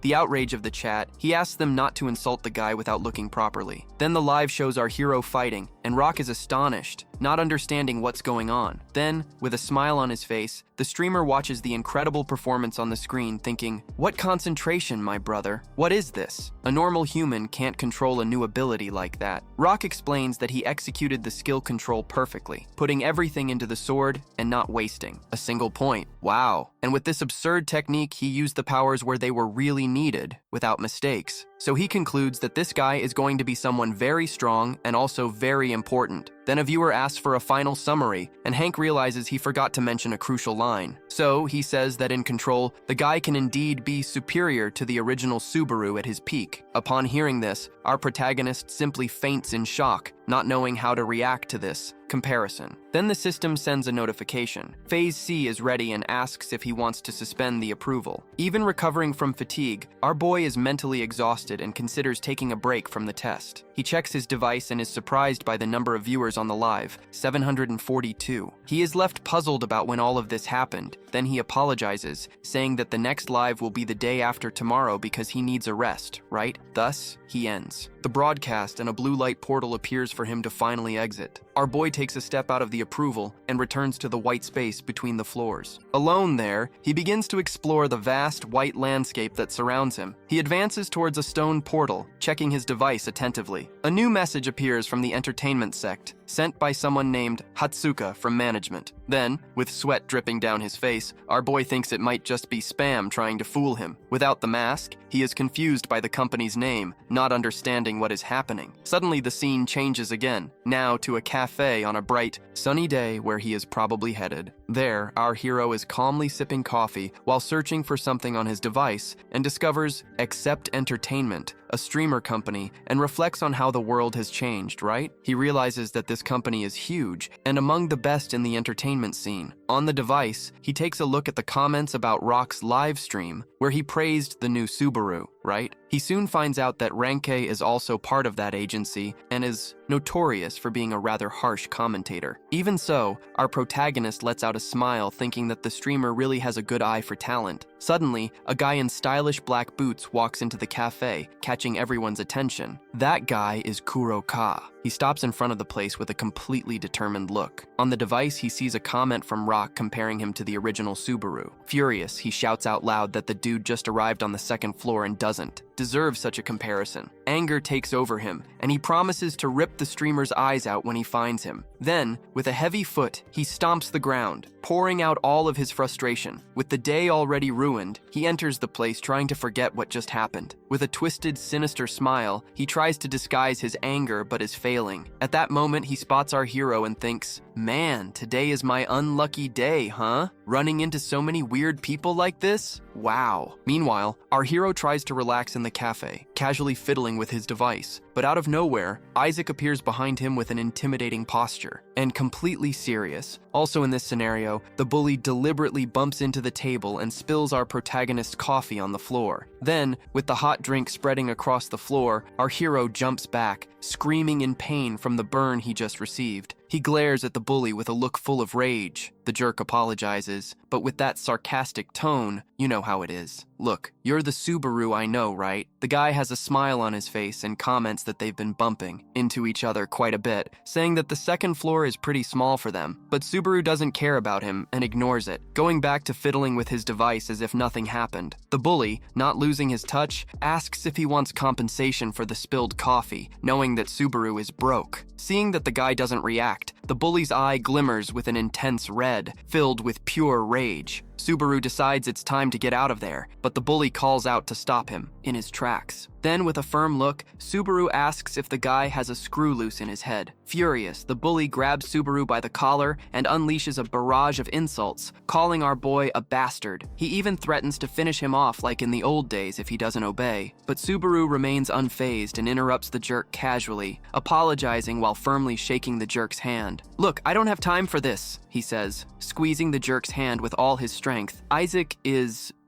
shocked, wondering if Subaru has always been this strong. Subaru finally lets go and says he can consider the coffee payback settled. Before leaving in a huff, the jerk yells for Subaru not to go. He stays there, but the noise simply ignores it and leaves. The coffee shop door closes with a bell, leaving the bully alone with his fury. He lets out a frustrated sigh. All he wanted was to climb the tower in peace. He runs out of the coffee shop, shouting that they all won't stop provoking him. Outside, our boy checks his device and, out of nowhere, remembers something important. Then, with the device in hand, it seems he recalled the message he received earlier. The scene cuts. For a rubber duck floating in a bathtub full of foam, the girl from the agency relaxes in the tub and messages Subaru, inviting him to meet up later. The scene shifts to a dark dungeon, filled with the bodies of monsters that Subaru has already defeated with his demonic sword. He prepares for what comes next on his journey. Suddenly a screen appears, and the system alerts him that he is entering the boss room of the dungeon. His skill withstands the power of the weapon, and he reflects that he has already gotten used to his new body. Then, a flaming shadow rushes towards Subaru. The monster reveals itself as a giant salamander filled with rage, ready to attack. The system announces that the salamander boss has appeared, and the beast roars with fury in the arena. Subaru decides he needs to test his new lightning skill to see what he's capable of. He stares firmly at the monster and prepares to showcase his full potential, charging the power of lightning in his legs. Subaru increases his speed, and with extremely swift movements, he dodges the beast's attack. Thinking like lightning, with focused eyes, his former self materializes, merging with him, revealing an incredibly powerful new evolution. Wow, I talk extremely too much, right? But I like it. The salamander, frustrated, roars since its attack failed to hit the agile Subaru. Then, in anger, the creature launches a large fireball toward Subaru, who decides to use that demonic sword. He charges into the fireball, determined to deliver the final blow. His skill does not experience fatigue and increases, yet he does not give up, attacking with the support of his former self. Subaru delivers a final blow with all his power. The salamander is defeated, and there he clears the dungeon, leveling up and regaining stats. After that battle, Subaru exits the dungeon and crosses a dark, silent forest. He checks his fatigue and is surprised by the ability, but upon seeing how much it costs to improve, he complains about the 40,000 credits. Then, with a sigh, he wishes that someone would appear out of nowhere to offer him a good service, right? Suddenly, he notices the silhouette of a mysterious man standing in the woods. The stranger approaches and comments on the hunt, leaving his noise quite confusing. With a sinister look, the man stares at Subaru, and his eyes gleam in the darkness. He reveals his face and says it's a surprise because he has known him for a long time. Subaru stares back and calls him persistent for being right there in front of him. The stranger comments that he has thought a lot about it, but anger has made him impatient. There, they both stared at each other, ready for anything that might come next. Isaac then reaches Subaru and, with a smile, suggests that it's time to settle things right there. Subaru, with a serious look, thinks that this crazy guy is quite a challenge. Meanwhile, the scene shifts to the bustling city, with the enormous tower in the center. On the streets, we see the famous streamer, Manhwa, walking with a very serious expression. Suddenly, a hand stops him, and his boss says he finally found him. At the location, sitting in a cafe, the head of the agency, John Intel, was waiting for his employee. Upon meeting, John greets the young man and asks if his transition has been booming lately. Rocket, the guy, responds that it has been average because the audience never changes, but the boss believes that's even better since what is built slowly doesn't collapse easily. Then, Rocket questions the reason for the sudden call, earning a compliment for his intuition. John gets straight to the point. He wants to know if Rocket is serious about the new Subaru Narukami, and the boy confirms, saying that the new one is more talented than the original. The eyes of our protagonist shine upon hearing about the potential of the newcomer. With this, the boss reveals that he is thinking of bringing our hero to the agency. He even likes the idea, but remembers that he is down there in terms of audience. The boss agrees, but says that his confidence has grown in this kid's talent after that conversation. So, he suggests a collaboration between the streamer and our hero to increase the visibility of the boy. Returning to the forest, Isaac grins sinisterly and asserts that now they are alone, just the two of them there. Subaru, for his part, agrees and stares at him with expression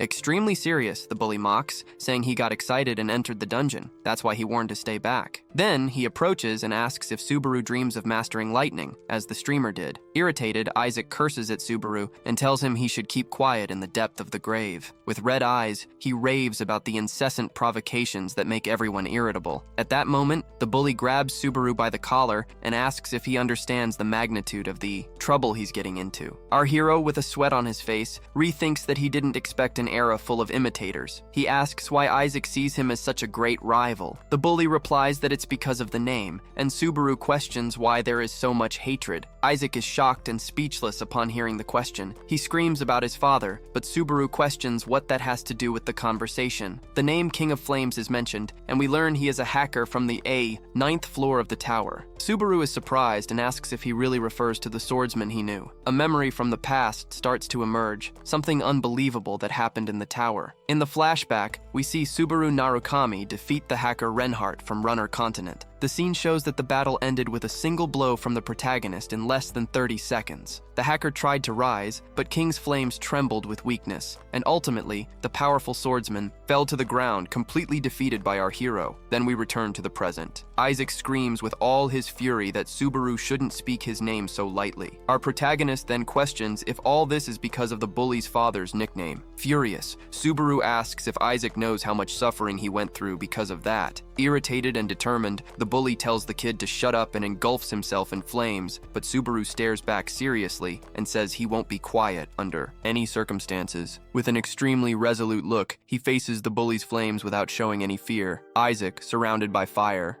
"Get ready to attack Subaru with all your power." He then lets out a scream demanding that Subaru stop talking and hurry up to die already with his whole body on fire. Isaac yells that he hates Narukami Subaru and that the name makes him sick with rage. He claims that the guild leader was too arrogant, infecting his companions. Then, with a desperate look, the bully says that everyone deserves a tragic end. They met in the tower with an extremely wicked smile, imagining that everyone is rotting in hell. He then reveals that carrying that name was the end of Subaru's luck. He prepares and launches an explosive fireball towards Subaru, but our hero simply blows out some smoke, showing that the attack did nothing. Isaac, surprised, says that he apparently miscalculated the strength of his attack. Smiling, he suggests that maybe the next victim will be that masked streamer from the live stream. The bully is shocked, repeating masked, not fully understanding what's going on. He looks at the smoke and sees our hero's silhouette slowly emerging from the flames. Subaru then shows his mask and asks if that's what he was talking about. Isaac panics and screams desperately that this is impossible. He questions how Subaru can resist. With a fierce look, Subaru advances and says that a punk like him shouldn't talk like that. He then punches the bully in the stomach, shocking him with the size and force of the blow. Isaac feels the pain of the attack. His eyes shine with the intensity of the impact. This guy felt the pain. With that, Subaru throws him to the ground. Isaac screams in agony, blood running from his mouth. Subaru looks down and criticizes him for speaking ill of his comrades. Coughing, Isaac wonders why all of this is happening. He can't believe it. Then, our hero proposes a little quiz for the bully lying on the ground and challenges him. Is he the weak one? Subaru Subaru, or the enigmatic streamer Narukami Subaru? Or is he really the famous Narukami Subaru, the one with the blue eyes that everyone knows? The bully doesn't buy it and retorts that the guy is just trying to protect the streamer. Furious, he points out that Ryo's ability is not as impressive as they think. He questions whether Narukami Subaru really believes he can win a confrontation with that level of power. Isaac, in a fit of confidence, boasts that he is above even the real Narukami Subaru, and with that, charges at Narukami, unleashing blazing flames. But our hero is quick. With a precise strike, he easily cuts through the bully's attack. The bully stands there, dumbfounded, staring at his flame attack that was effortlessly undone. Narukami, with a look of disdain, says that this response was wrong and is astonished by the opponent's idiocy. Then, with that sword positioned at his throat, the bully, confused, asks what all of this means. A bead of sweat trickles down his face as he realizes the gravity of the situation he has gotten himself into. Narukami asks if he has any idea how much this has been used. Baru has already suffered because of words like his, and he adds that having a punk like him bad-mouthing his friends is not something easy to swallow. The bully begins to sweat profusely as he finally understands who is really standing right in front of him. Face to face, now completely bewildered, he acknowledges the truth and exclaims that Narukami is the authentic Blue Eyes. Narukami, without any hesitation, drives his demonic sword straight into the bully's chest. Then, with a serious expression, Narukami declares that the joke is over and that everything will change from now on. The guy's legs start to tremble and he collapses to the ground, completely defeated by the surprise blow. Narukami adjusts his mask and comments that this took more effort than it really deserved, and he tells him to consider it a thank you for lending his body as he continues on his journey. A woman in a cafe watches the whole situation and asks if he is just another fan of Narukami Subaru. Meanwhile, sitting in front of the device, Narukami appears to be doing a live broadcast, maintaining the mystery of his concealed face as a strategy. Suddenly, the girl from the agency appears, apologizing for the delay. Visibly nervous and flushed, she says it's time to meet him and introduces herself as the person who hired him. Then, with an excited smile, she introduces herself as Hatuka, the manager of the streamer's agency. Narukami greets her, introducing himself as Narukami Subaru, and she says she is honored. The girl wonders if they look alike in some way, and then starts to question if he is really the true Narukami who has returned or just an imposter. Narukami notices her strangeness and asks if something is wrong. In a flashback, she remembers her boss yelling about first impressions and realizes that she has failed. The boy watches, confused, as the girl bows embarrassedly before him. He asks if she was a fan of the old Narukami Subaru, and the girl responds with a shout that yes, she was. Narukami asserts that he is not the real one and asks her to calm down, but the girl says she is a fan of him too. Excited, she shares that she has been watching since the beginning and was surprised by his fights. Narukami starts to wonder if she really is his first viewer, as the memory is more of hers, and then he smiles, saying he was quite clueless and that it's amazing she has been following him until now. The girl, full of excitement, declares that it was destiny, which is why she begged to be his manager. Then, with a serious look, she says that the contract is already ready and that she will explain everything. She details that they will help create ads and clicks using the Narukami icon. Narukami wonders what he needs to do, and she replies to continue streaming as always. He is stunned, but she explains that it's because he is the first to master the lightning, and this company values him greatly. Narukami asks if all managers are like this, and about the terms of the contract. The girl gets all flustered and claims that the others are more professional, but he just laughs and says that's not it. She thinks that given his schedule, he must not be an ordinary player and that the situation must be intense. Narukami reflects on what his opponents will be like.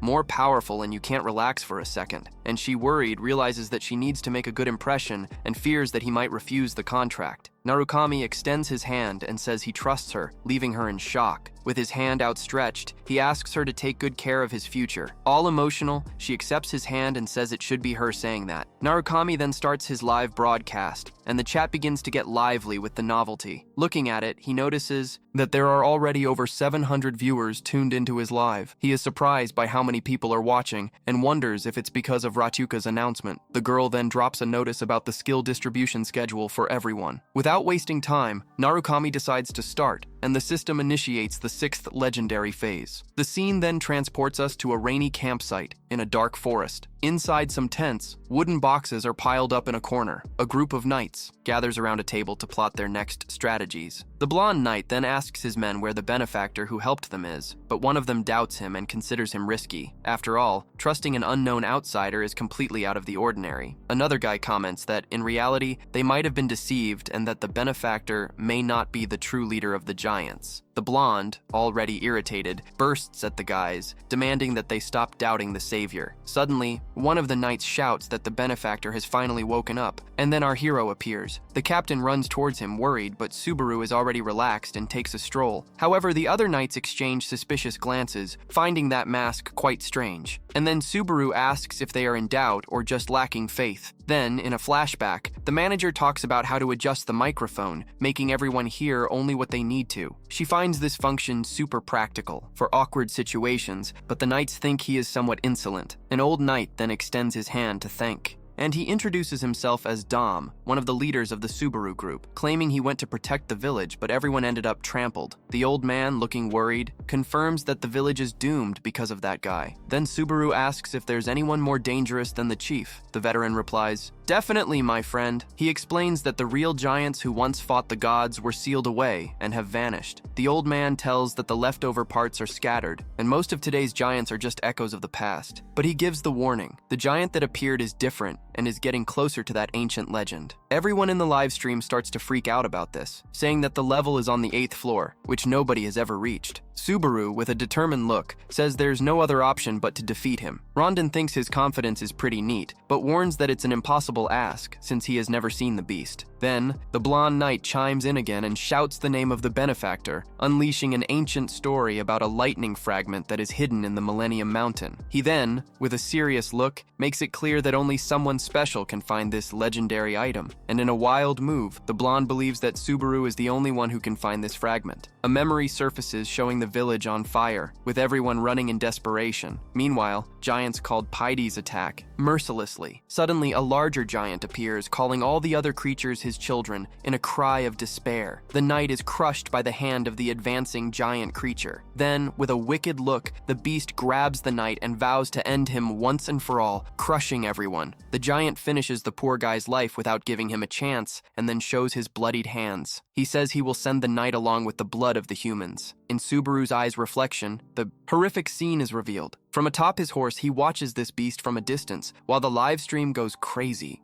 The horse, terrified by the creature's presence, makes everyone shudder. The blonde warns that the giants will take 3 days to arrive and that Subaru should get away if he can't find the lightning. But instead of fleeing, Subaru heads towards the Millennium Mountains, determined to gain the power to win. He refuses to accept the idea that someone in the tower could be stronger than him. Damn. He starts to realize that he just sent out an old catchphrase. Everyone in the live stream catches the reference. His noise takes a quick look at the device's missions and feels relieved that they haven't discovered his identity yet. Then, he grips the reins tightly and accelerates his horse toward the mountain. Finally, he arrives at the base of that monstrous mountain and dismounts. Our protagonist begins to reflect that the fragment of the lightning is hidden somewhere around here. He faces the immense stone wall he must climb to tackle the challenge. Subaru steps forward and touches the rock, preparing for what lies ahead. In a memory, the blonde had mentioned that the fragment is all a legend, and no one knows what it is. Subaru asks how to obtain it, but the blonde only knows about the location and the legend. However, he mentioned that anyone who already used a lightning bolt simply finished off the giant. He is sure of it. Back in the present, the agency manager looks at the device and wonders what happened. Then, with a shout, she celebrates on the phone for the contract, with Subaru has been successfully finalized. The person on the other side cheers and says that Rizuka has finally become a real person. She is thrilled and asks if that is a compliment, but the boss replies that he found Rock, and he said he has something important to discuss soon and hangs up on her. So, with the job done, she throws herself onto the bed and decides to watch the stream, confident that she will see her new favorite streamer. Wow! The girl flushed all over her face. Now, she says that watching him live is one of her greatest pleasures as a fan. In the live stream, Subaru repeats that he cannot fight in that tower and that there is no way to overcome it. With wide eyes, he feels a shock upon hearing a phrase that is familiar to him. Then, with the smile of those cliches, she sits on the bed. not believing in coincidence, it's as if life is mocking it. A tear rolls down her eye, for that was a phrase from over 20 years ago. Back on the mountain, a golden energy began to spring from the sky with insane strength. Then, the brilliant beings surround the Subaru, while the live stream audience is all confused, not understanding anything that is happening. Standing tall, he questions who is more resilient and prepares for the test that is coming. Then, the boy clenches his fist and declares that the fight will go on until the end, not budging an inch. With that determination, he punches the mountain with everything he has, and, well, an explosion of energy occurs. The earth shatters as if it were nothing, and the boy is there, amidst all that destruction, smiling, filled with golden bolts. He exclaims that he finally found what he was looking for. The entire ground is cracked. That noise confronts the havoc his powerful punch caused. The golden energy envelops him, and he concludes that this feeling is something that can't be felt in a live stream. The guy is feeling immense power surging from the lightning through his electric ability. Then, he looks ahead and spots an entrance in the mountain that seems to be the entrance to the final test. With firm steps, the boy advances toward the huge stone entrance. He stops in front of the gigantic door, and the live stream audience starts suggesting that he smash the thing to pieces. Without thinking twice, the boy extends his hand and touches the enormous stone door. Upon contact, the golden bolts emerge, and he realizes it's an obvious hint. The system generates the bolts, and his ability can withstand the pressure. Preparing for the test in the wrong way and filling himself with power, the live stream erupts in euphoria at the idea of breaking down the door. The boy, filled with determination, states that if the power calls with such force, he will answer that call. Then, with an extremely powerful shout, he readies himself to punch, concentrating all his strength, responding to the mountain's call. The furious punch strikes the door squarely, and it simply shatters into 1,000 pieces.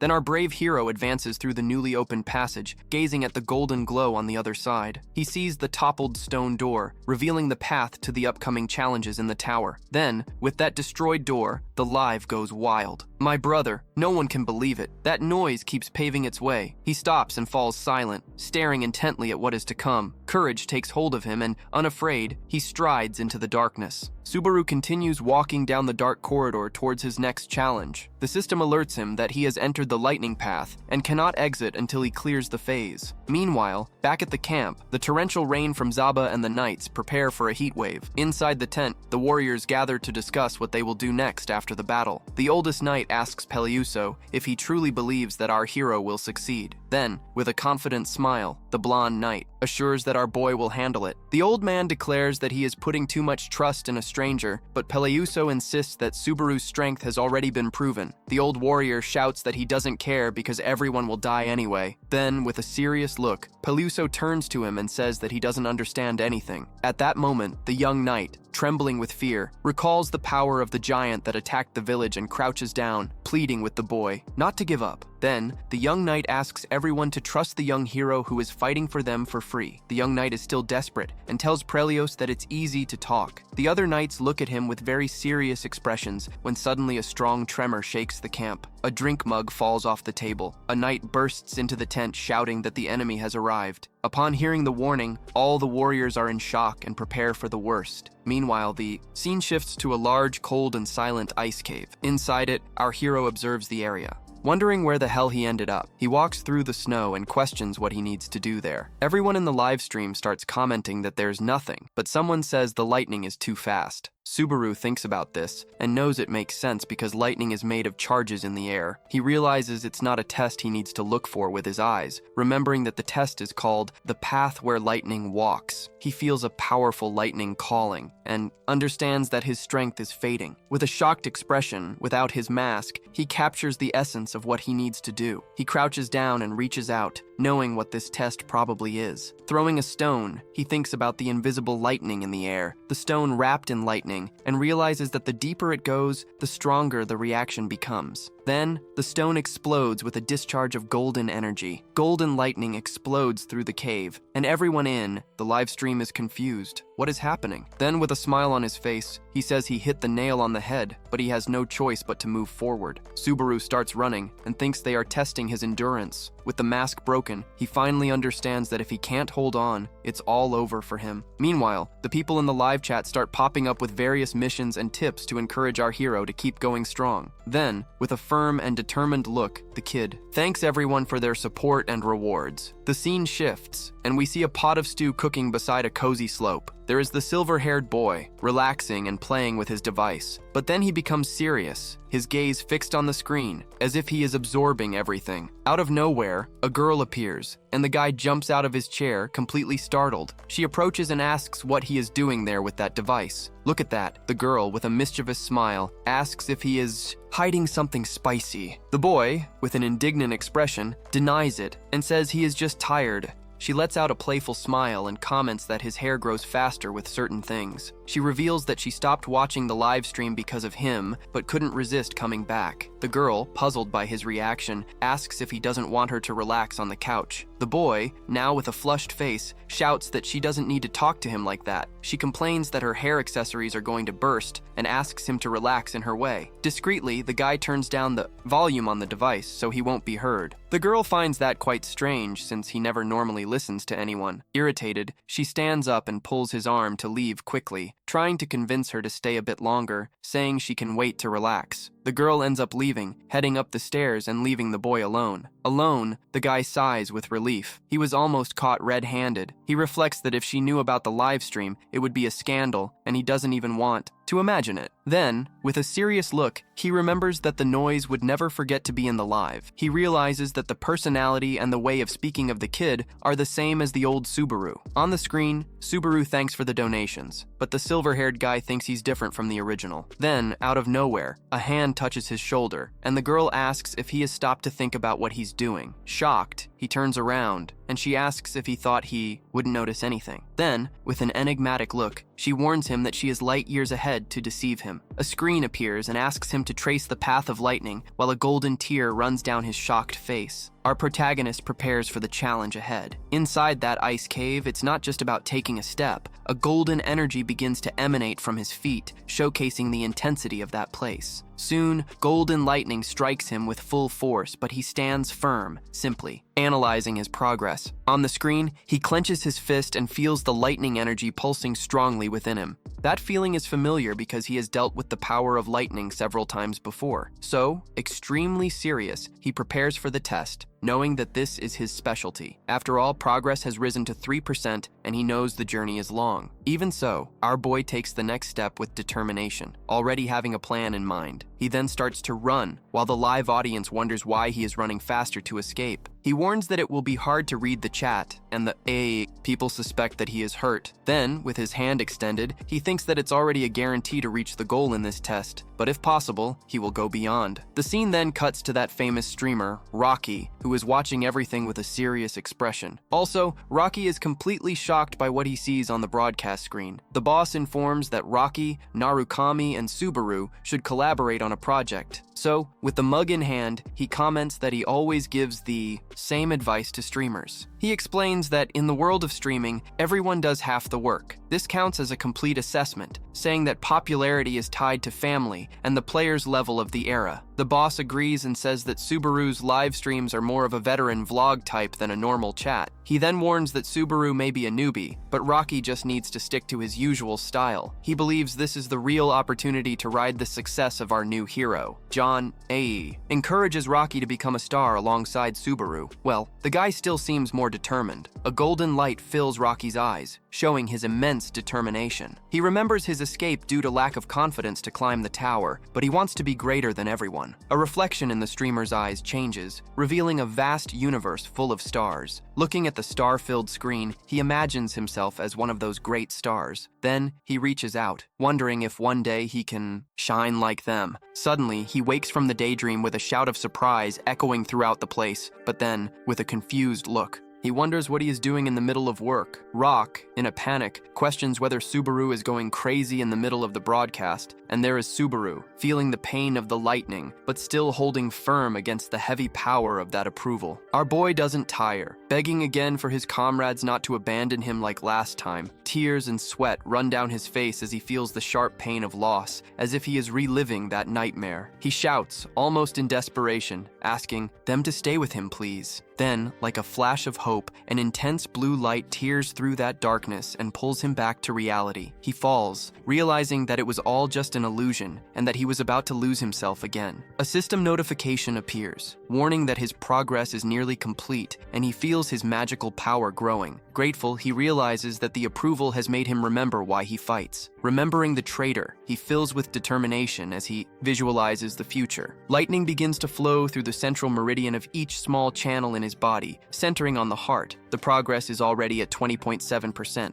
Perfect. The cleaning of the veins is underway. The system then notifies him that the thunder now resides in his body, magic level 1. All he has to do now is seize it and do what he needs to do. The two central meridians are just the anterior and posterior channels that run through the center of the body. The fine veins are the tiny vessels that connect throughout the human body, and he begins to walk as his body starts to connect each point, every thread, and every microvein. In other words, the inner power has reached every corner of his body. Uro and Subaru skipped the purification process of those fine veins, so he is taking a shortcut. Look at that beauty. His shock status has successfully increased. Well, normally he would do this using his own magic. Relying on lightning makes everything easier, but the pain is also very strong. The guy is bleeding a lot, but he still doesn't stop absorbing the power of the lightning. He keeps walking and keeps falling, but a bit far from there, she is in her room, sitting on the bed, watching the live stream, completely mesmerized. Watching that scene, she concludes that he is opening his thin veins, and look at that, he is doing it live. But what shocks this girl the most is that he is doing it while moving his whole body, and not just with his own magic or inner power, but with external strength. Wow, this girl knows that the pain must be unimaginable. Normally, people could hardly sit or stand, and most would almost certainly faint, but he doesn't. He can even walk, even if dying in a trial doesn't translate to reality. The pain feels so real because she clenches her teeth imagining such pain. Then, she blushes, realizing the courage of the boy. She wonders why this guy is going so far, but there on the battlefield, the system keeps notifying of the progress that is already at 50.3, and the collection of thin veins is still ongoing. He keeps stepping firmly, a lightning bolt emanating around his body, and the system keeps notifying that thunder dwells within his body, and he manages to accumulate more magic points. But now he starts to waver as he thinks this is all his fault. That blessing could have killed them. In a flashback, we see him watching the screen and saying he can't clean it, while another guy tells him not to worry because their team always wins in the end. He keeps trying to gather power and keeps trying to endure that pain. Now even his eyes are filling with blood, and he still says, "If only I could," or if he had said or done something so careless, and if his overconfidence hadn't driven them, maybe everyone would be alive. That guy starts to cry from pain, anger, and regret, while thinking about why he had to die, while seeing the last image of his friend saying, "This is serious, really. You guys are feeling too full of yourselves, aren't you?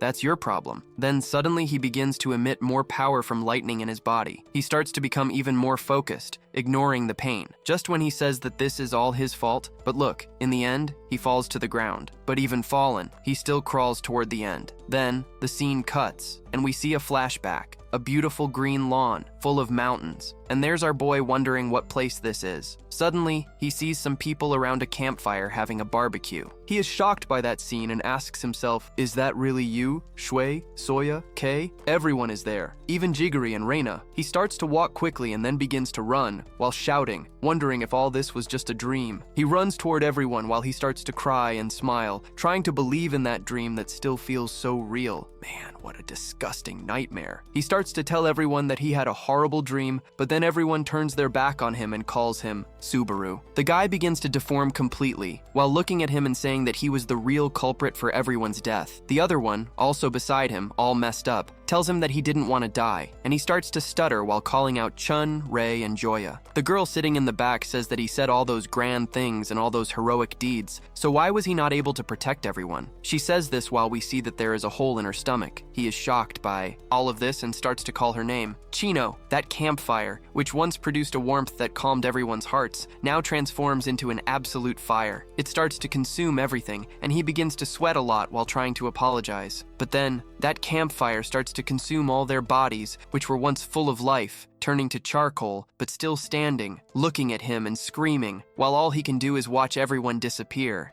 He begins to scream, asking everyone to wait for him. As all those ghosts disappear, he continues shouting for everyone to please wait, but nothing remains, only fire. He closes his eyes while pleading and pounds his hands on the ground. In that fire, it now transforms into a radiant white light. Then he comes to his senses again. He starts to rise from the ground, returning to the present as he faces all that pain. He thinks this is a hallucination that frequently occurs during the opening of the thin veins that veer off track, that now his progress is at 97.87. The thunder now reverberates through his body and has gained another point of magic as blood trickles from his eyes. He thinks whoever created this crazy test, thank you for reminding me. As all the thunders surround his body, he says he now remembers why he's still alive. All that lingers in his memory is the face of his great friend in the village. Things are heating up. The knights and villagers are already gathering for the battle that is coming, armed to the teeth. The villagers may seem desperate, but they are ready to fight for survival. And in an instant, a colossal giant appears in the center of the village, bringing terror in its wake. It smiles in a sinister way, staring at the warriors as if eager for the final massacre. A desperate knight shouts that the masked one has fled and left them in the worst situation, but the captain tries to calm the spirits, saying their benefactor will surely return to help. And then, in a fit of rage, the blonde man yells at his men, questioning if they can really call themselves true knights for trusting a stranger. The older knight touches his shoulder, calming him, and agrees with what he hears. He says that before pointing fingers, it is their duty to protect the village. With that, he draws his crystal sword, which shines with an intense blue light. The old warrior asserts that true knights are those who protect, and not the protected. In a war cry, he calls everyone to die as knights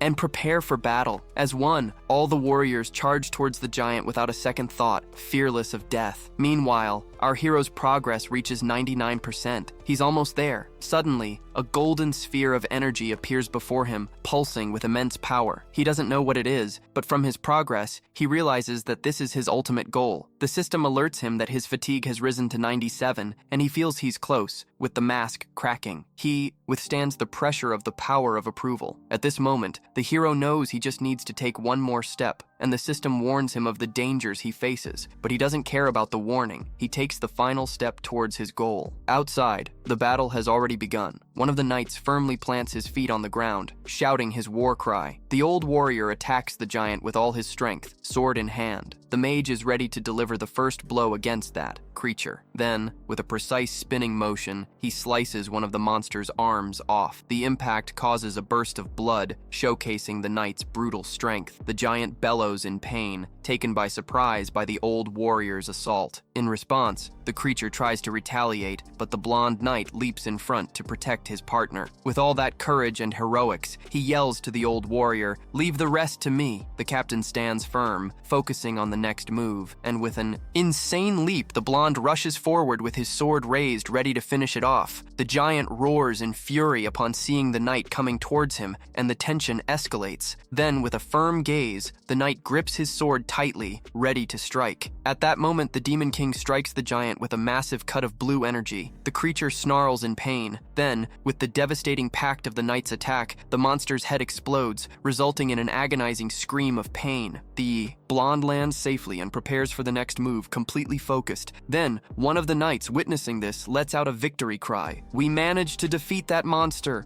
But the others do not stay quiet, cursing the fallen creature and attacking its body mercilessly. The blonde, with that adrenaline, Armel says they can relax, the worst is already over. But the old man, serious, observes that the real problem is not this monster, but the others that are coming. The knights begin to celebrate and praise their leaders, proud of the partial victory. The old man warns that now they need to clean up the remaining giants. Suddenly, a giant foot descends and crushes the ground where the other was. The leaders look up in panic and realize that the real danger has arrived. A young knight screams desperately, alerting that this monster is on another level. "My brother, are you crazy?" Meanwhile, the progress of our oracle reaches 99%. He approaches with energy in hand and declares that he will make the traitor apologize. The system then marks 100% progress. Our hero swears, with a look full of hatred, that he will take kinesis Iso's head as a trophy. With that, he turns, walking away from the spot, surrounded by golden lightning around him. The energy simply exploded everything around, and our boy stood in a pure golden light amidst that storm, his new armor shining brighter than anything. He exclaimed, "I finally got the power I always wanted." Then, with his face all smeared in blood, he wonders if he has finally reached the end of that madness. His eye began to shine with an intensely bright golden light, showing that he now had monstrous strength. The system gave that reminder. His meridians were open, and his powers and status had gotten a significant boost. But he complained that if he took one more hit, he would have to endure the pain of the century. With his hand bleeding, he at least requested a warning before he collapsed to the ground. With that, our protagonist passed out while the system announced that he had surpassed the legendary phase. Back at the agency's office, boss John Kelly was watching the broadcast with a face like someone who had eaten a lemon. Seeing our hero unconscious, he commented that it was hard to say where the recklessness of a player ended. That was no longer welcome. Slapping the table, he declared that the kid was not cut out to be a real streamer. Suddenly, his phone started ringing, and it was the famous streamer Wank Eye, all excited. John answered the streamer, asking eagerly if he had also seen the insane scene that went down. He cut in and said our hero was an up-and-coming star, but the boss asked him to slow down and explain better. The streamer said the kid was good as a player and streamer, but John thought he was quite rough. With a smile on his face, Hank shot back that this is exactly what counts, because Narukami, the original man, has always been a real player. He explained that people go crazy to see a real player in action. Meanwhile, the boss started connecting the dots and, with a very serious look, realized he was witnessing the rise of the new Narukami in real time. Then, we returned to the broadcast. Our hero's hand moved in the snow, proving he was still alive. Everyone in the live stream went wild, and our kid finally started to get up from the ground, looking pumped. His eyes shone with that golden light, extremely powerful, and then he grabbed his tablet to check the system and complained about fatigue because it was at its limit. Then, with the tablet in hand, our hero saw that fatigue was at 81, but his status had improved. In this moment, several missions were completed, and he received a shower of credits as a reward for his effort. With over 20,000 credits, our kid was happy with the cash, but realized he still didn't have the 40,000 necessary to increase his greed skill. With the golden orb in hand, he declared that this thing would be the key to defeating the giant. A screen appeared and revealed that the item was the Thunder Spear, a legendary one-use weapon. Up in the tower, our kid reflected on how rare that item was, agreeing with the stream that it didn't really look like a spear. He then opened his inventory to take a look at the item he had just won. Our hero explained that the deal is with high-rank items and that they change shape, and everyone in the Liv thought he was a professional. Meanwhile, in the village, one of the knights screamed desperately at the sight of the terror that was emerging before them. The captain and his partner faced a giant and dark monster that had appeared to attack. That creature revealed itself to be a giant with white hair and a very sinister gaze. Then, in the atmosphere of darkness, the monster stared at the knights, preparing for the massacre in that little village. A system with a dramatic touch named the giant as King Giant Greg, the seed that swallowed the very lightning. The captain, witnessing the scene, shouted furiously as the knight ran towards the giant, almost surrendering. The knight, in despair, cried out and said that his companions knew nothing about that monster. Seeing the enormity of the creature's foot, he called it God and assured that he was not like the other foolish humans of the village. With that, the warrior knelt and begged for the mercy of the giant, looking down. But the furious creature questioned whether he truly thought he was a god like the others. Then, with an enraged look, the monster commanded the knight to stop comparing the gods to the filthy ones he despised so much. At that moment, an older knight grabbed this soulless one and shouted for him to get up and fight with honor. Then he turned to Pelud and ordered him to flee with the villagers as quickly as possible. With a firm look, the old warrior prepared to sacrifice himself for the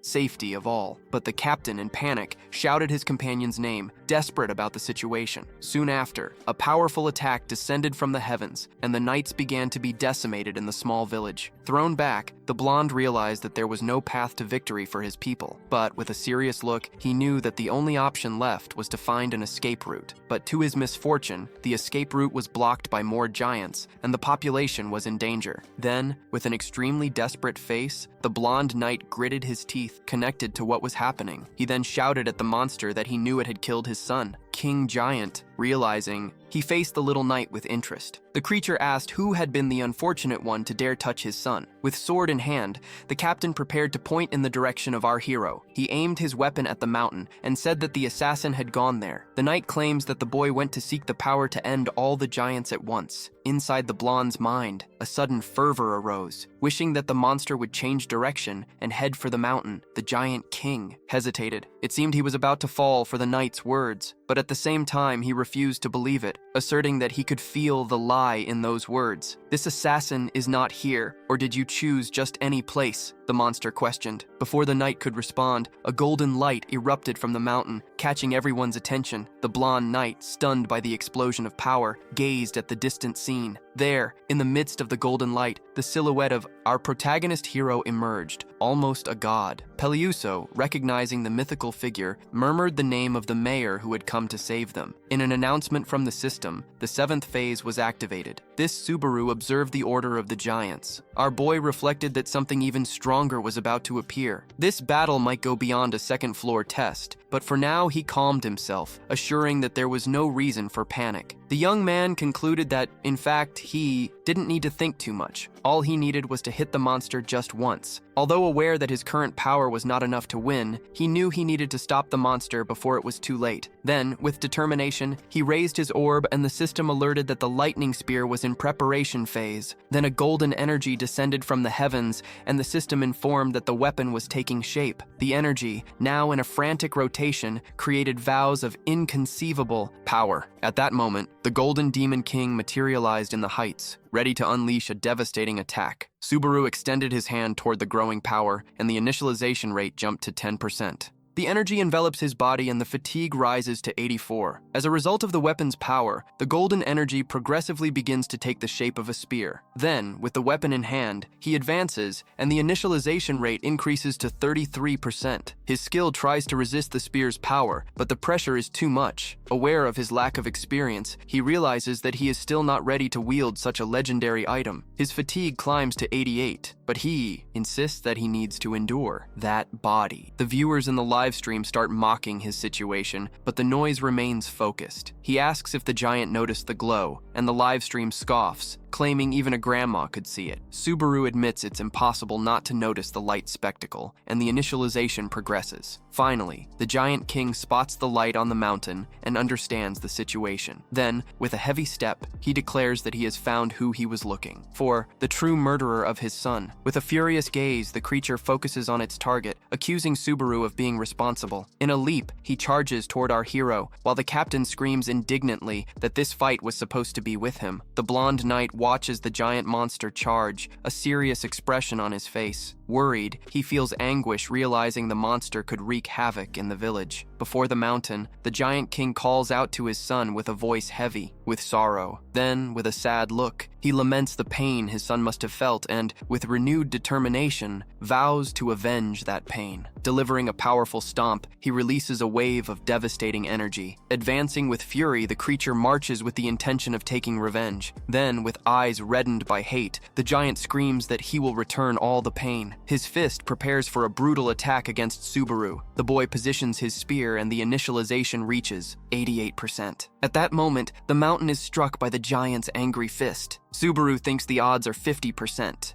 It's all or nothing, and that's where the excitement intensifies. Out of nowhere, a human voice echoes in your mind, a memory, a master who taught you to focus on the target. "Never take your eyes off what is about to happen," said that instructor, as he imparted the teachings of the correct stance. The master advised to set aside the thought of how to throw. Finally, the preparation comes to an end, and the activation of the spear is at 100%. The entire scraped face of our brave hero Narukami Subaru lifts the spear with all that brilliant determination in his eyes. He remembers that this is his only chance to resolve everything at once. With the spear firmly in hand, Subaru shouts that he intends to end the battle with a single strike, showing that he is not joking. Then, with a fixed and intense gaze, he prepares for the final attack, using all his strength as well as what he can muster. He shouts, spins the spear, and hurls it towards the monster as if it were a deadly move. Immediately after the throw, he falls to the ground, all battered and fatigued. Then, with a triumphant look, the spear hits the giant king square in the head, leaving him completely unconscious from the impact. Around him, an explosion of golden energy erupts. The creature feels the pain of the blow, and then an explosion of light consumes the monster, eliminating it once and for all. The giant's eye watches the explosion, and in one last gasp of pain, his body disassembles. Tries to utter some word, but it is too late. After that intense battle, Subaru even laughs. Back on the ground, breathing a sigh of relief and exhaustion, he observes the scene he has just created as the live audience erupts in celebration, recognizing that he truly defeated the monster. The system soon informs him that he has defeated the monster, allowing him to pass the 7th stage of the Thunder Challenge. Then, with this victory, he levels up and accumulates various status points in addition to receiving an item called the Heart of Lightning. Subaru examines the item, curious, and wonders,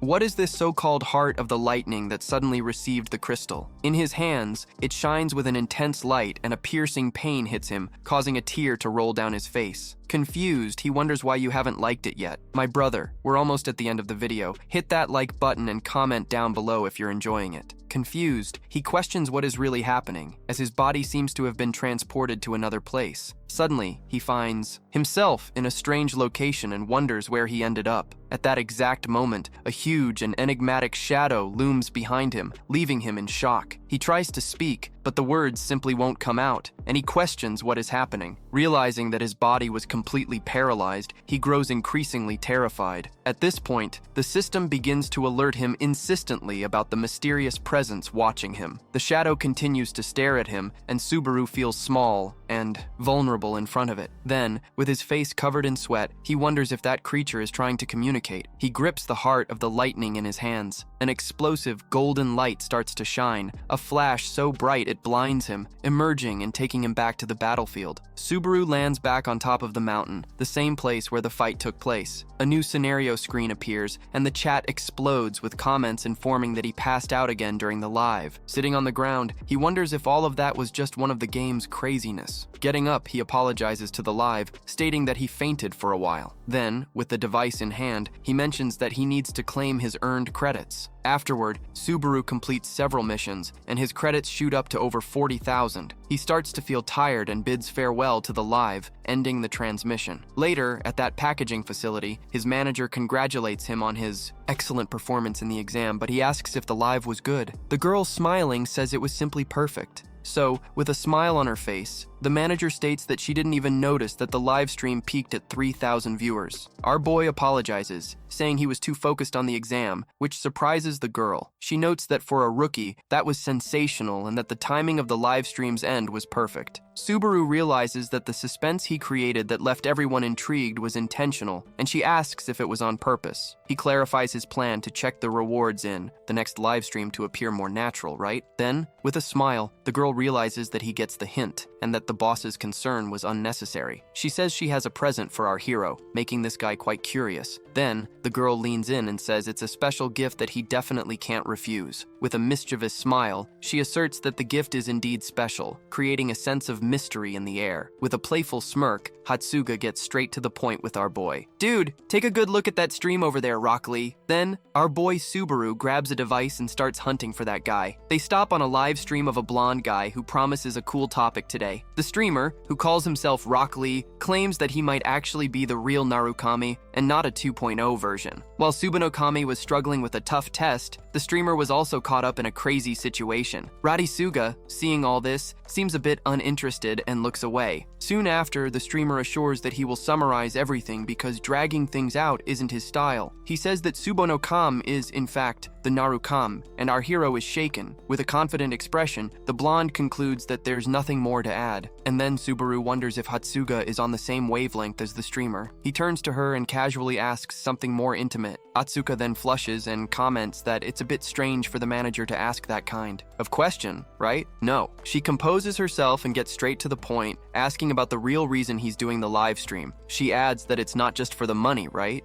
Subaru crosses his arms, pondering her question. He finds her and stares at her with a nervous smile. Then he bluntly states that it's all about the money. That's what matters to him. With that honesty, Hatsuga blushes deeply and is left speechless. Trying to act cool, she mentions that money is important and apologizes for the direct question, but he reassures her that it's all good. Soon, the girl shifts to a different topic, full of enthusiasm, and talks about gifts. She reveals that the streamer Rankie has been in the agency for 6 years and is a hit with the fans. Excited, Hatsuga throws some papers on the table and says they will split the earnings from the live stream. Subaru asks who the split is with, and she responds that it's with him, as it's all based on him. He's shocked and questions if she's serious, while she thinks everything is getting better with him at the agency. All shy, Ratsuga confirms that this is just a surprise bonus and, still a bit awkward, she suggests that he collaborate with the streamer. Later in his room, climbing onto the bed and looking thoughtful, he laments that he shouldn't have worn the mask. The boy reflects on having insisted so much that everything revolves around money. Then, looking in the mirror, he thinks that the closer he gets to someone, the harder it becomes to hide things. Putting that aside, he spends 40,000 credits to upgrade his skill, Greed's Wedge, which moves up to level 4 and will need 80,000 to level up again, but he only has 120 credits and realizes that money is the most important thing. Thankfully, the collaboration with Rock, happening the day after tomorrow, is promising a good return. Suddenly, a crystal flower appears in his hand as he reflects on what comes next. He keeps asking himself if his name will be exposed before he's ready for it. In her room, Ratsuga is lying down, thinking about everything that happened. Then, with her face burning, she hugs the pillow tightly, feeling anxious. Looking back, she remembers the question she asked about money and feels quite embarrassed, giving a punch to the pillow. She screams yes, confirming her feelings for him. She is aware that behind that mask lies a heavy secret he harbors. Then she screams that she will ask more, even though she is curious to know. In the end, she thinks that since she met Subaru Kami, everything in her life has improved. So, with a hit on the pillow, Ratazuga screams that she feels the same for him, filled with emotion. Or else, with an impact, feathers fly around the room as she vents her feelings alone. She finds herself thinking about Narukami Subaru, the crazy guy with a secret no one knows, and how he's kind of cool, right? And at the same time, we are transported to the 7th floor, a dark and gothic place called Nox Bella. Through the window of one of the buildings, we see lights flashing, indicating someone is awake inside. A muscular guy is sweating, training, while he connects to the live stream. The streamer named Rockstar says there's no need for much fuss, and just one sentence is enough. The buff. Guy grips the iron bar tightly, showing that anger. Clearly, he is pissed off at that blonde streamer on the screen. He wonders who that guy is and whether he should act cool or formal. Another guy appears and explains that the blonde is a comedy streamer with 8,000 viewers. The buff guy is the hand of the Blue Zone and comments that he tried to be a streamer too. His partner suggests forgetting the rank and focusing on Subaru, but the hand calls Subaru an imposter. On the screen, the hand encounters the lightning power of our protagonist and is left with his mouth agape. Finally, he notices the words of Sakucho Rei, the knight with blue eyes. My partner is astonished because the hand is the type that remembers every detail he mentions. The hand says they admired the blue eyes because they were at the top of everything. Furthermore, the guy begins to find everything very suspicious, the way they disappeared. There's a pause, and we return to the streamer Rock Lee, who is talking about our hero Narukami. It's true that he usually doesn't stay calm. He gets really mad about it. He can't understand why they are throwing his pride in the trash. Just for views, in a moment of desperation, he turns off the TV with the remote in hand as if that would solve anything. His indignant hand asks why he showed that garbage, and the kid retorts that he didn't want to do that. He explains that the guildmaster ordered him to watch that broadcast. His partner, with a mysterious look, tells him that the thunder is the symbol of blue eyes and that it has become the Blue Zone. He heard somewhere that the streamer does anything for money. Soon, Guy pulls a large cloth off a cart and reveals what's underneath. My buddy shows several bars of gold and says that the money is ready to bring it in. The guy is left speechless, unable to believe what is before him. This guy, he starts to sweat cold, not knowing if that streamer is really a complete maniac for money. Suddenly, the system announces that the 2nd floor exam is happening and that the village has been destroyed. Then, a blonde knight shouts to gather the injured and take care of the most critical cases first. Determined, he sets off to organize everything like a true operations chief. Then, out of nowhere, he notices something and his face lights up with a relieved smile. He rushes over to our protagonist and calls him benefactor, informing him that he has woke up. Subanakame replies that he's still dazed, and the knight, laughing, says that it's normal since everything happened yesterday. The knight, all excited, agrees and says he can ask whatever he wants. Then, with a smile on his lips, Bonokame observes the young man and thinks that Peleos is a good kid. Later in his room, he sits on the bed reflecting on all of this. He decides to check the reward for the exam completed, and guess what? He received an item called Heart of Thunder, which increases attack and defense. Subaru is left with his mouth agape, asking if that was really real, and finally, a smile appears on his face, because he realizes that those attributes are perfect for a thunder user. So, with a victorious smile, he thinks that item is really awesome. Out of nowhere, someone knocks on the door, and Subaru tells the person to come in.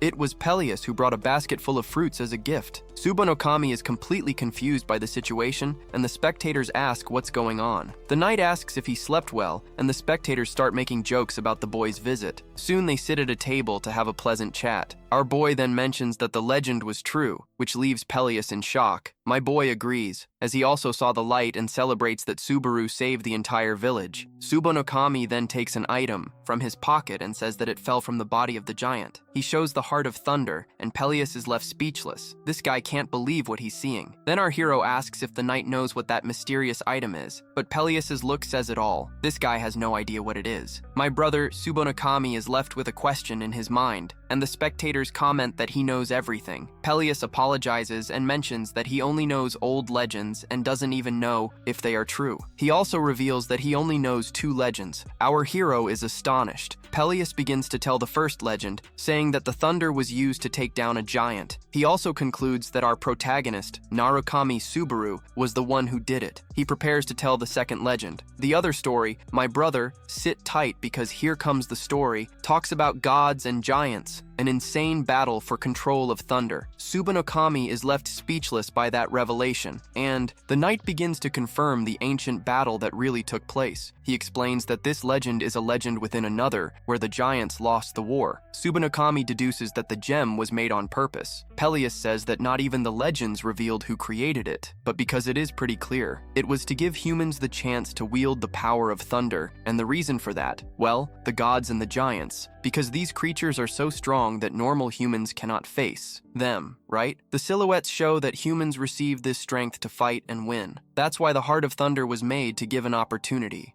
to them in battle, and then the system alerts that he saw all the points and completed the thunder test. Well, out of nowhere, our hero begins to disappear in front of the knight. It's all good. He stands there totally baffled, not understanding what was happening with his beautiful benefactor. The scene then shifts to the 3rd floor, in a city called Hortonal, in a golden pillar of light. Narukami Subaru appears in the middle of the square, and finally, he reaches his destination. The spectators are hype, celebrating his arrival. Nearby, some guys start complaining about another Narukami cosplay, asking when this trend will pass. Then, with a serious look, our protagonist realizes that something important is about to happen. Suddenly, a girl approaches a boy and asks for permission to talk to him. It was Reina-san, who at the time seemed like a super inaccessible person. With a somewhat awkward smile, the girl said she had lost sight of her group of friends. The Reina, who was the most inaccessible figure one could imagine, then asked the boy if he had seen a particular guy, but he was completely lost, not understanding anything. After thinking for a moment, he described the man as someone who was a head taller than Reina herself, and he confirmed that he had seen the guy. Reina's excitement was instant. She thanked him as if she had hit the lottery and ran off in the direction he pointed to find her missing friend. But then, out of nowhere, the girl stopped running, and the boy was all confused, thinking something weird had happened. She started turning this way and that, pointing in despair, having no idea where to go. The guy, in a spirit of camaraderie, offered to go with her, since he was heading to the same place. Reina was thrilled with the proposal and fired off a question to see if he was really interested. He confirmed, but soon regretted it, thinking he should have just shown her the way and taken off. She introduced herself as Kilkarina, and he as Narukami. The memory passed like a movie. Narukami,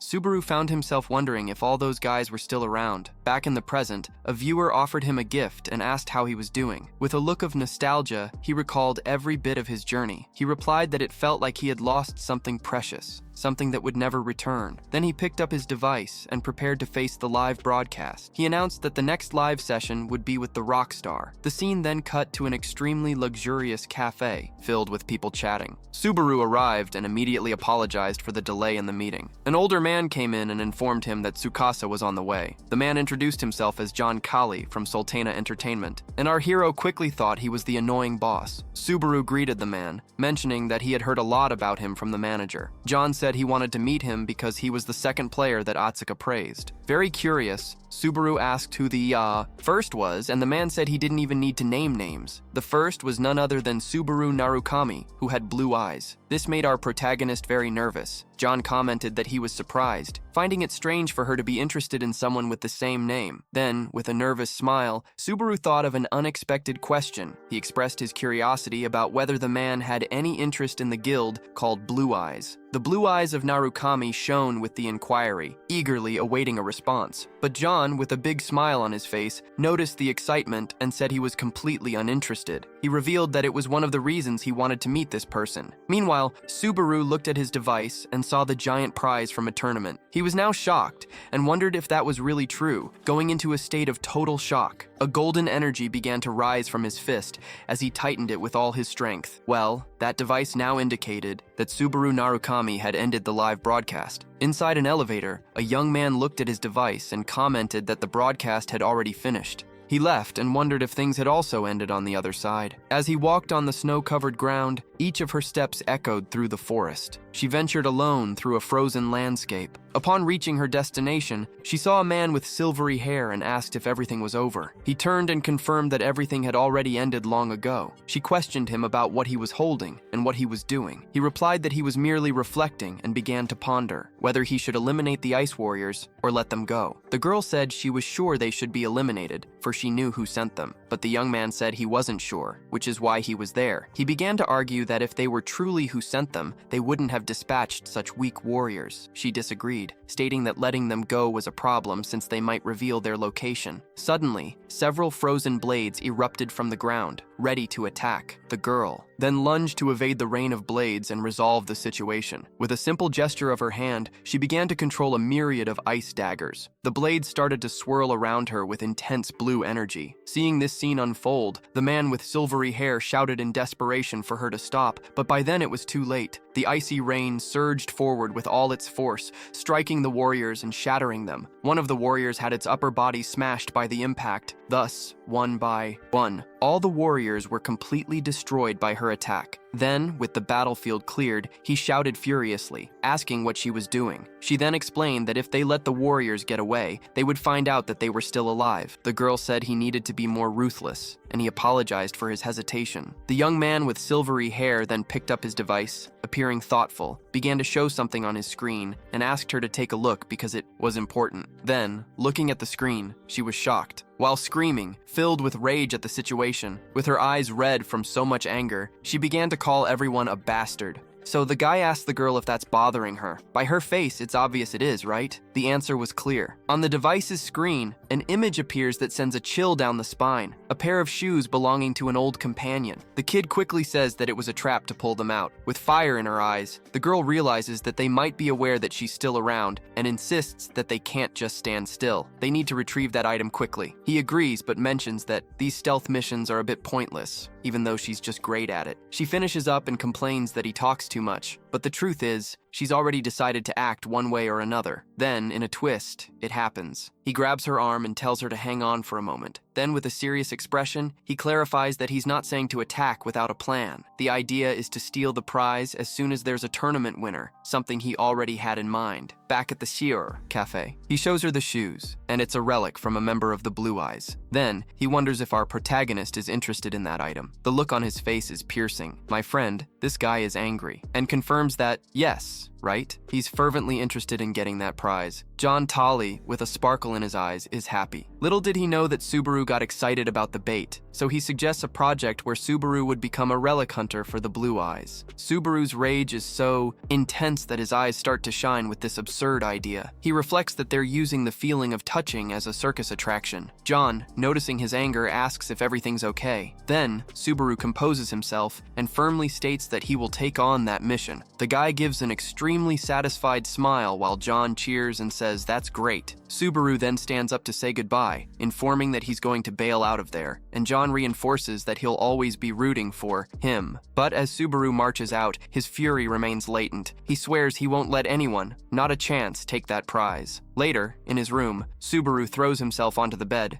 Relaxing and thinking about what the tournament will be like, he wonders what kind of insane event is going to take place in this competition. The crazy guy thinks it would be fine if it were a singles match, although he knows he can't afford to be picky. Suddenly, he is called by Hatsuka, and the shock makes him jump out of bed to answer. Sitting down, he focuses on the door and the mask sitting next to him, his gaze completely attentive. He invites her to come in, but she quickly questions the mask in the room. Nervous, Hatsuka hesitates and after a moment decides to fully enter the room. They both sit in a very tense atmosphere. The girl's nervousness is palpable as she observes the simplicity of his room. Subaru reflects that, as he imagined, her magical power is absurd, and she's not just a manager. The silence is heavy until Hatsuka asks if there is something wrong with her face. She then explains that she came to get some materials for the competition. Just look at her, with that awkward little smile, handing over the papers and saying that the competition will take place in Escabrele. She details that it is a simple format where players fight for the prize. Subaru gathers that it will be an individual competition, which Hatsuka confirms, saying that the stage will be a virtual testing field with no limit on the number of players, and she intends to send data from past matches. When he looks at the screen, he realizes that the data is all about him and his past. Subaru thanks her for the work, and she replies that this is what she does. Suddenly, Hatsuka gets serious, asking if he is aware of anything from the director. He quickly thinks of the Blue Zone, and soon understands that the guild leader is doing everything to recruit him. Subaru, with clenched fists, questions the Blue Zone's interest in him. Hatsuka reveals that she received a message alerting her that they wanted to meet him. She thinks they will want to negotiate, but Subaru confidently tells her not to ignore all of this. With his direct response, Hatsuka looks shocked, left speechless in front of the request. Then, finally, Subaru delivers the message. He has no intention of joining the Blue Zone or any guild. The guy is tough, my brother. Typical of the protagonist, right? No, with Subaru's direct response to Atsuka, she gets pumped up, throwing a punch in the air out of excitement. She revealed that she was unsure whether to tell or not, but now she was very happy to have opened up. So with an extremely charming smile, that girl starts to say goodbye, wishing him to take the time to relax until the collaboration begins. Watching her leave, our boy thought that she celebrates as if luck were only hers. After taking off his mask, he was surprised by her passion for work. Outside, Hatsuka continued to celebrate this victory, and he realized that this girl is not just anyone. The mermaid then moves to a huge battle arena, which was currently completely deserted. Right in the center of this arena, there was a young John Tyler chatting with the blonde streamer known as Rockstar. John explains that the day's plan is a talent test between the old and the new. Rock liked the proposed scheme, but already gave a warning. Losing is going to be a tough blow for him. Then, with a gaze of someone unafraid, the musician accepts because, let's face it, this guy still needs to win everyone over. With arrogance at its peak, he asked if he had ever lost a fight. The director thought he was quite full of himself, and Rock just smiled at that assessment. Suddenly, Hatsuka appears calling for the director and cuts their conversation short. Subaru and Kami approach, and the man praises the duo's work, but Rockstar, with a look of someone concocting a strategy, thinks this is his chance to shine. Meanwhile, Subaru and Kami are impressed with the space, and the streamer gets closer to Subaru with a smile. This guy formally introduces himself as the streamer Rock. Subaru introduces himself back, and the guy shares an idea like an eager superfan. Then Tyler interrupts, warning that they need to hold off until they start the live stream. Rock starts broadcasting and sends a shout out to the viewers. The viewership skyrockets to 12,000, and the streamer is shocked by that vibe. He then reveals that the person everyone has been waiting for has finally arrived at the event. Subaru steps forward, ready to introduce himself on stage. Rock makes the announcement, and everyone in the chat goes wild with the presence of our hero. Well, the streamer throws out the question if he has any secrets, since even the manager hasn't seen his face. Subaru, straightforward, states that he has no secrets, right? And he actually considers himself quite handsome too. But then, in good humor, he throws out that he won't let him win, but not in the fight. He's talking about looks. Rock thinks Subaru is a chill guy and laments not having friends or a girlfriend. Behind the scenes, Hatsuga looks radiant, and John observes with a serious look. Haki interrupts the antics and announces that they are ready for the main event. Soon, the huge screen lights up announcing the start of the test. Suddenly, bright lights begin to flash intensely across the arena, and a legion of robots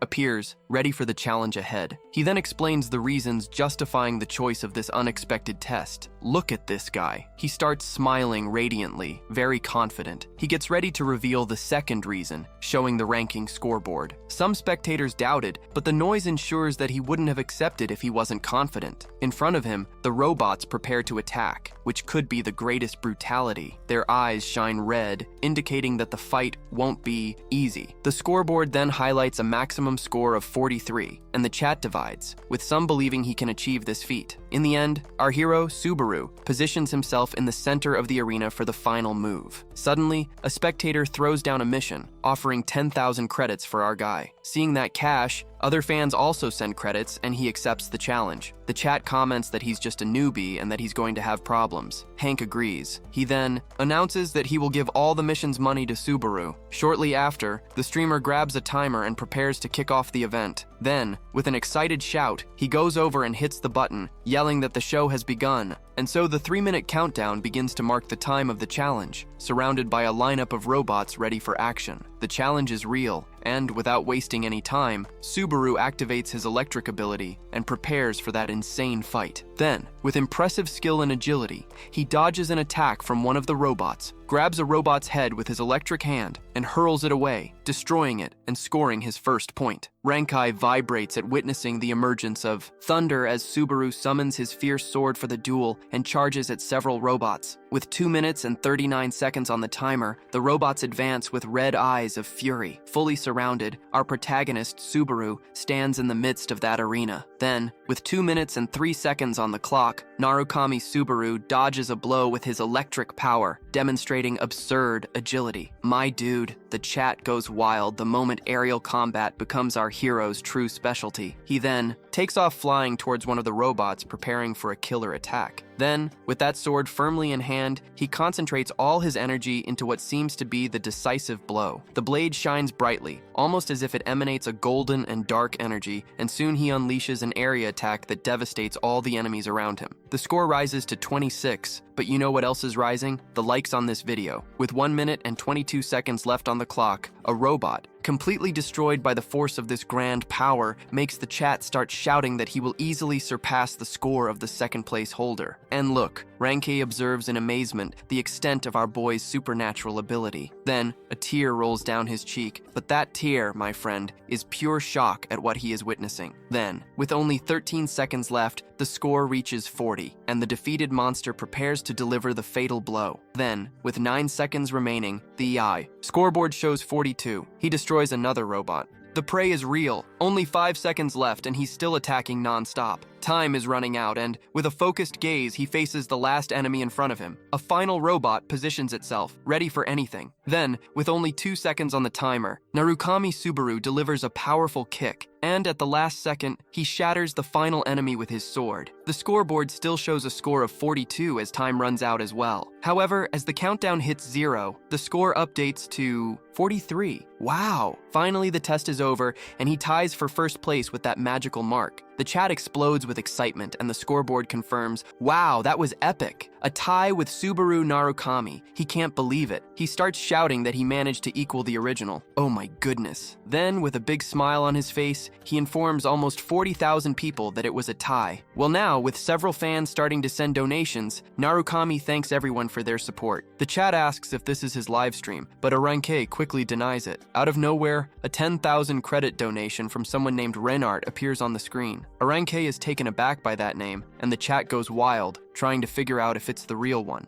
A streamer confirms his identity and is stunned to find out that the top player is watching. And then a commanding man appears on a throne of swords, the famous Renart. Or, let's face it, this guy is also known as the one-hit swordsman. He sends another 1,000 credits and says he always watches the streamer's live broadcasts and was impressed. Narukami Subaru, all intrigued, wonders why he showed up right now. Then, Renart extends an invitation for collaboration, leaving our hero speechless. The two, waiting, have that atmosphere of indecision in the air. You know how it is, right? Behind the scenes, Jotaro and Radasuka give him a thumbs up to accept, but Narukami just surprises everyone and declines the invitation. Leaving the streamer astonished, the director and the manager start to freak out upon seeing the refusal live on air. Narukami apologizes and asks Rankin to wrap things up, as he feels tired. Wow, the guy is now extremely confused, while our young lad starts to leave without offering any more explanations. Now, director Rizuka rushes to him, questioning why he refused, and he asks if this whole mess is just because of that. Wow. Ultimately, he lets it slip that if the hacker is important for collaboration, then he'll become one too. right? So, with a firm expression, Narukami faces the two without saying a word. The guy approaches, praising that it was the best live stream and promises to pay as soon as he can. He takes advantage of the fact that the broadcast has ended and asks our hero if he's hurt. Narukami reflects that, as expected, the sharp eyes of the Falcon notice the difference. He thinks that it doesn't matter if he won or lost. It would be a disadvantage either way. Then the guy asks why that would be a disadvantage. Narukami explains that if he won, the attention would be temporary and would soon fade. But if he lost, the fame would suggest that he couldn't compete with the original. Then, with a measured gaze, he realizes that the tie was the best outcome. The director now is left unsure. Does this mean he could have done even better than the original? Look, this guy is pretty arrogant, isn't he? But our hero bids farewell in a, shall we say, peculiarly mysterious way. Who knows, right? Or John, in front of everyone, already made it clear that the result is exactly this. And then, Narukami turns around and descends the stairs, leaving everyone behind. That's right. If you liked this video, like it, share it. And don't forget to leave a thumbs up, because that way there will be a continuation. I worked really hard to make this video in record time, my dear, so it's only fair to count on your support down below. That way, I can keep narrating in my own voice. Thank you and stay tuned for the next video. Bye. Then, with a devastating punch, the guy breaks that table in half while shouting that this guy is really insolent.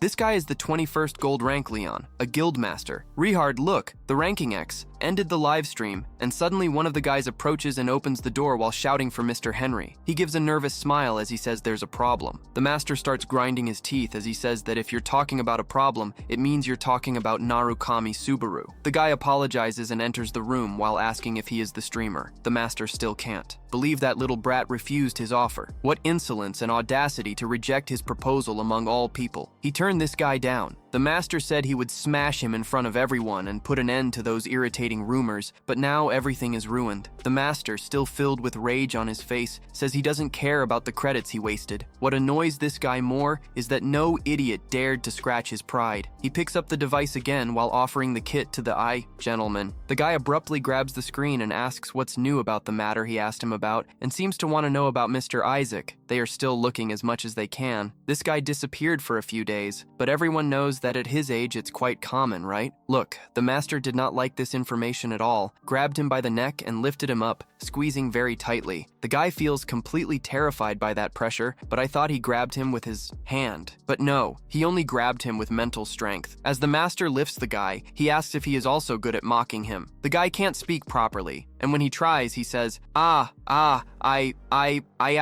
apologize. The apologize came out incomplete. So quickly, the master crushes him, and he is thrown against the wall at the back. This guy nearly went to the ground with his feet together. He almost became the late one. He, fallen, watches the master while holding his neck, still in much pain. The master gets very close while saying that since then, has he really been fulfilling his obligations? All her requests, the boy now prostrates himself on the ground as he apologizes to the Lord, saying he will return to the search immediately. But a little far from there, things are still somewhat peaceful. The girl even saved the boss's number, labeled annoying boss. Ha ha ha! She has a distant look. She also answers her phone, forcing herself to be very friendly. Good evening, boss. Hello? But the boss, brazen as always, is unbearable. The guy starts complaining that she answered him, with a lifeless, energy-less voice. At least talk to me the same way she talks to Narukami, right? There's no way this girl is going to talk to him the same way she talks to Narukami. I'm sure of that. Here we go again. Then he hangs up and calls back. It seems he didn't care about Reinhardt's collaboration proposal. The boss is saying they shouldn't miss this proposal. In the end, this proposal amounts to a golden chance, a luxurious one, not given to many people. But, unfortunately, maybe, she can't do anything. The guy doesn't want to go through with the collaboration, my boss knows, but this guy is still a streamer and he thinks it's a great opportunity, so he pushes the girl to try to convince Narukami a bit. Oh boy, she's gonna have to talk to that guy, right? The boss is pressuring her. It seems that this guy is more concerned about climbing the ranking than about doing a collaboration. But honestly, everyone knows that this is the right mindset for a player, but not for a streamer. The girl said she's going to hang up, but the boss said she gets irritated when talking to him. Obviously, he's sending way too much, right? And he told her to wait, but she hangs up. Even though she said a lot earlier, it would really be a great opportunity for him, and maybe she should try one more time. So she goes there, knocks on the door while calling calling for Narukami, and then he answers the door. Now, once again, she keeps asking why he always walks around with that mask, but it seems like he feels more comfortable when he's with her. He gets a little closer to her while asking if she's curious to see his true face. She said yes, or wait a minute. She starts to stutter and says she doesn't.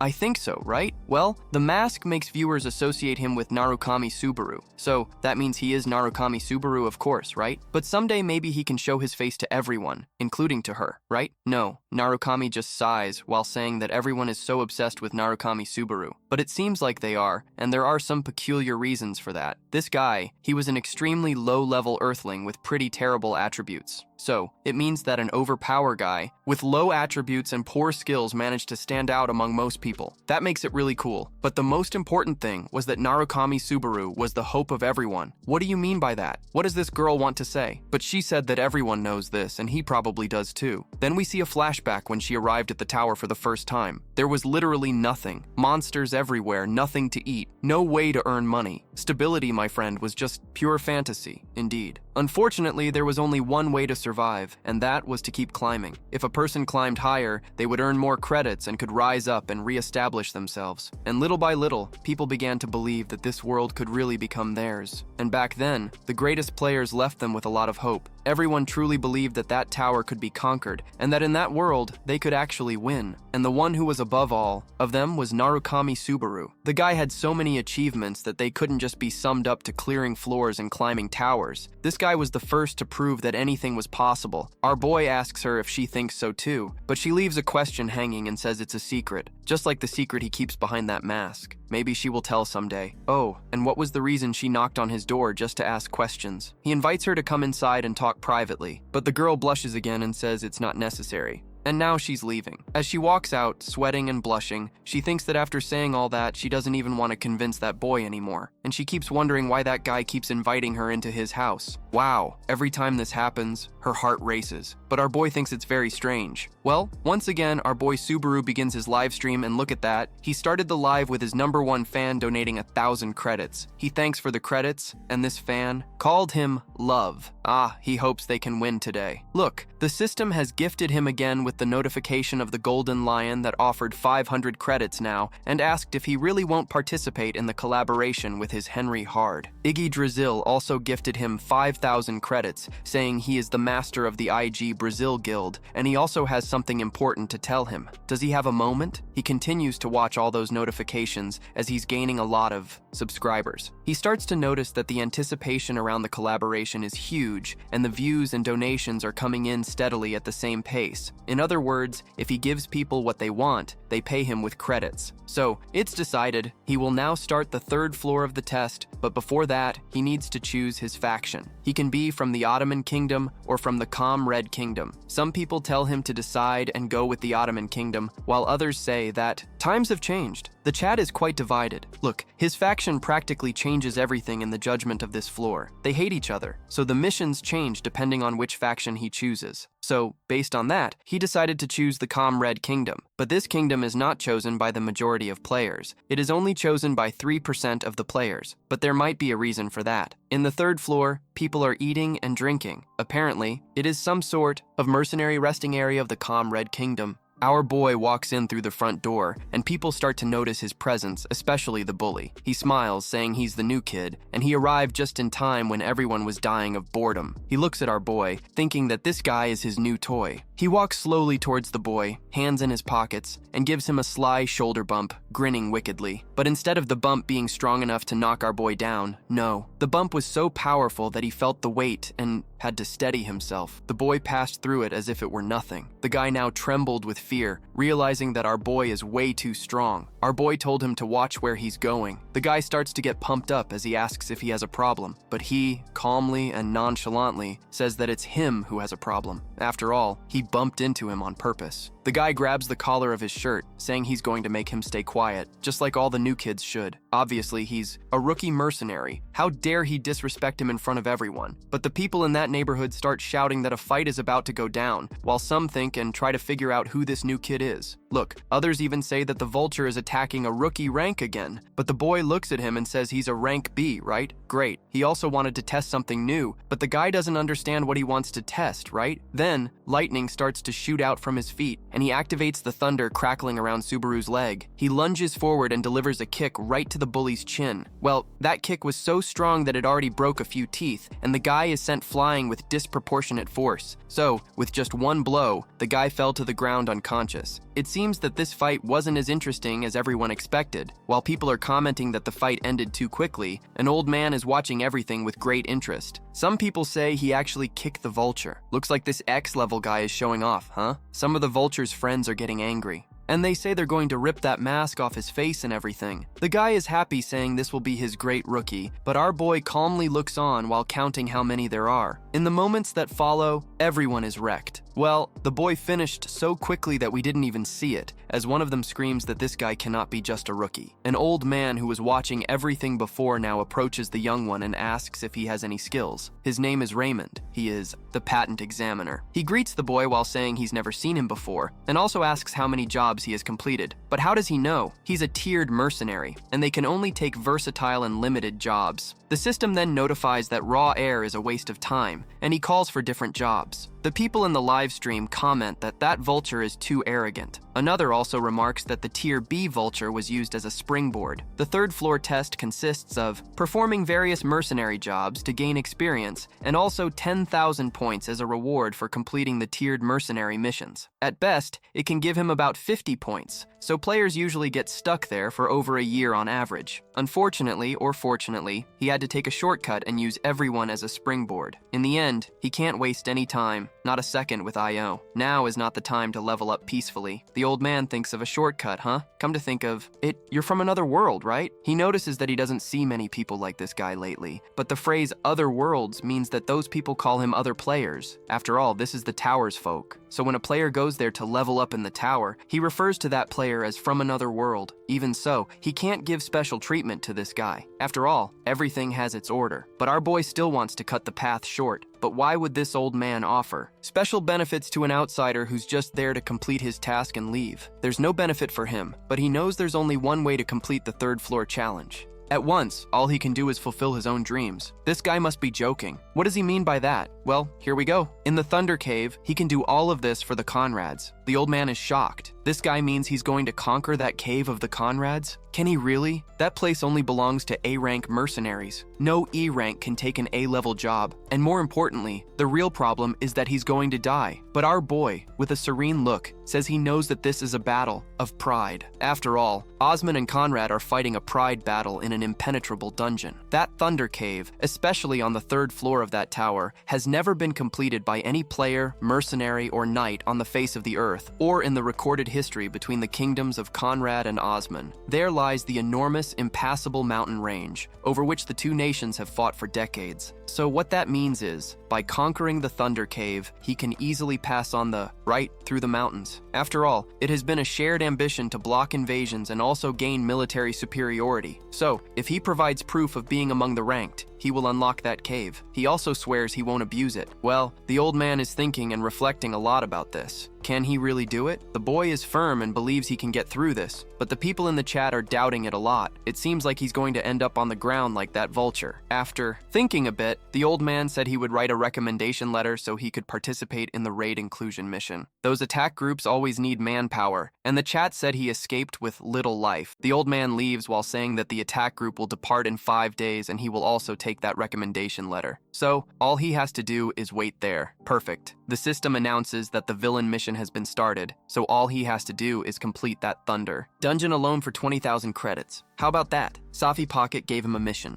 And that's easy money, right? 10,000 for the same mission, clearing 10 layers. He gave him a mission and will also give 5,000, same thing. He can't back down, or he'll be considered a coward. 5 days later is exactly when the third floor tournament ends. The Blue Zone planned the tournament schedule. Taking that into account, will it really happen? So, does that mean that by clearing that Thunder Cave, he will be able to do it? Well, honestly, he's kind of having a hard time believing it, right? But still, he'll do his best to help the kid. After all, he himself challenged that cave when he was young and lost half of his group that day. The guy takes that recommendation letter while saying that maybe it won't happen this time, so why ask for a recommendation letter? He holds the letter in his hand while saying that he's planning to go in alone. Oh my gosh, now the chat is going wild. Is he really going to do that? So does that mean he will complete the 3rd floor alone too? Obviously, at some point everyone will complete that territory, but everyone knows it's an unknown territory, and there's not much information about it. The kid keeps the recommendation letter while the old man says he's crazy. That's the Thunder Cave. It was made for 20 men to invade. Does he think he can defeat everyone inside there alone? It seems that he heard that the Count is short-staffed compared to Osman. Could they gather 20 people to start? Well, honestly, it's going to be tough, right? But he presumed he already had companions, right? But our kid never said that. He doesn't have any companions now. No, well, that phrase, not now, refers to the lost companions. For sure, this is really quite impressive. The guy really plans to clear it alone. One guy keeps walking through a canyon while saying that this guy is really just like Subaru. If only this wasn't a live broadcast, right? No one would find out. The guy keeps saying that he's doing other tests. Is he asking? But unfortunately, our kid Subaru isn't interested in any of them. Our kid's live stream is already at about 4,000 viewers live. That said, he's going to take a break from streaming while thanking everyone who's watching. The girl is shocked that he's already going to end the live stream. Naruto Subaru ended the broadcast just when she thought it would help pass the time until she reached the 3rd floor. But really, this guy looks a lot like him, even if everyone says otherwise. This guy manages to follow his own path without caring about others' opinions. This guy is like the real streamer of Subaru. He's definitely going to participate in the tournament, no doubt about it. She keeps running, now more and more excited to finish her mission quickly and chat with him. She also hopes he doesn't win. Then, a little farther away, everyone has high expectations for the final. That's exactly how Naruto and Subaru would have acted. Did he really capture the vibe of the original? Everyone is booing. The girl thinks that if he hadn't gone there to take on normal jobs, his live stream wouldn't have been so special, right? Is this something she thinks was thanks to her advice? And she, still blushing, looks at him and asks what he's going to do next. But he says he's going to hunt until the tournament because he doesn't know what kind of rivals might show up, so he wants to level up a little more. But deep down, he thinks that all he wants, besides leveling up, is to know what the limits of his current thunder attributes are. He also wants to test the performance of his thunder heart, while thinking that he'll never give Tokia's remembrance to anyone. A bit farther away, a Blue Zone player, Genzaki Naoto, is very angry as he tells no one to mess with him. He's going there, but he doesn't want to, right? Normally, when someone from the Blue Zone calls you, you whip your tail and run. How dare he go over there just to see him? This guy is an idiot. He then approaches the door while saying he doesn't care if he's the Thunder or not. He doesn't like dancing anyone's dance, especially the dance of a newbie from the 3rd floor. Well, he opens the door on his phone and says he's already arrived. The guy welcomes him and says it's right over there.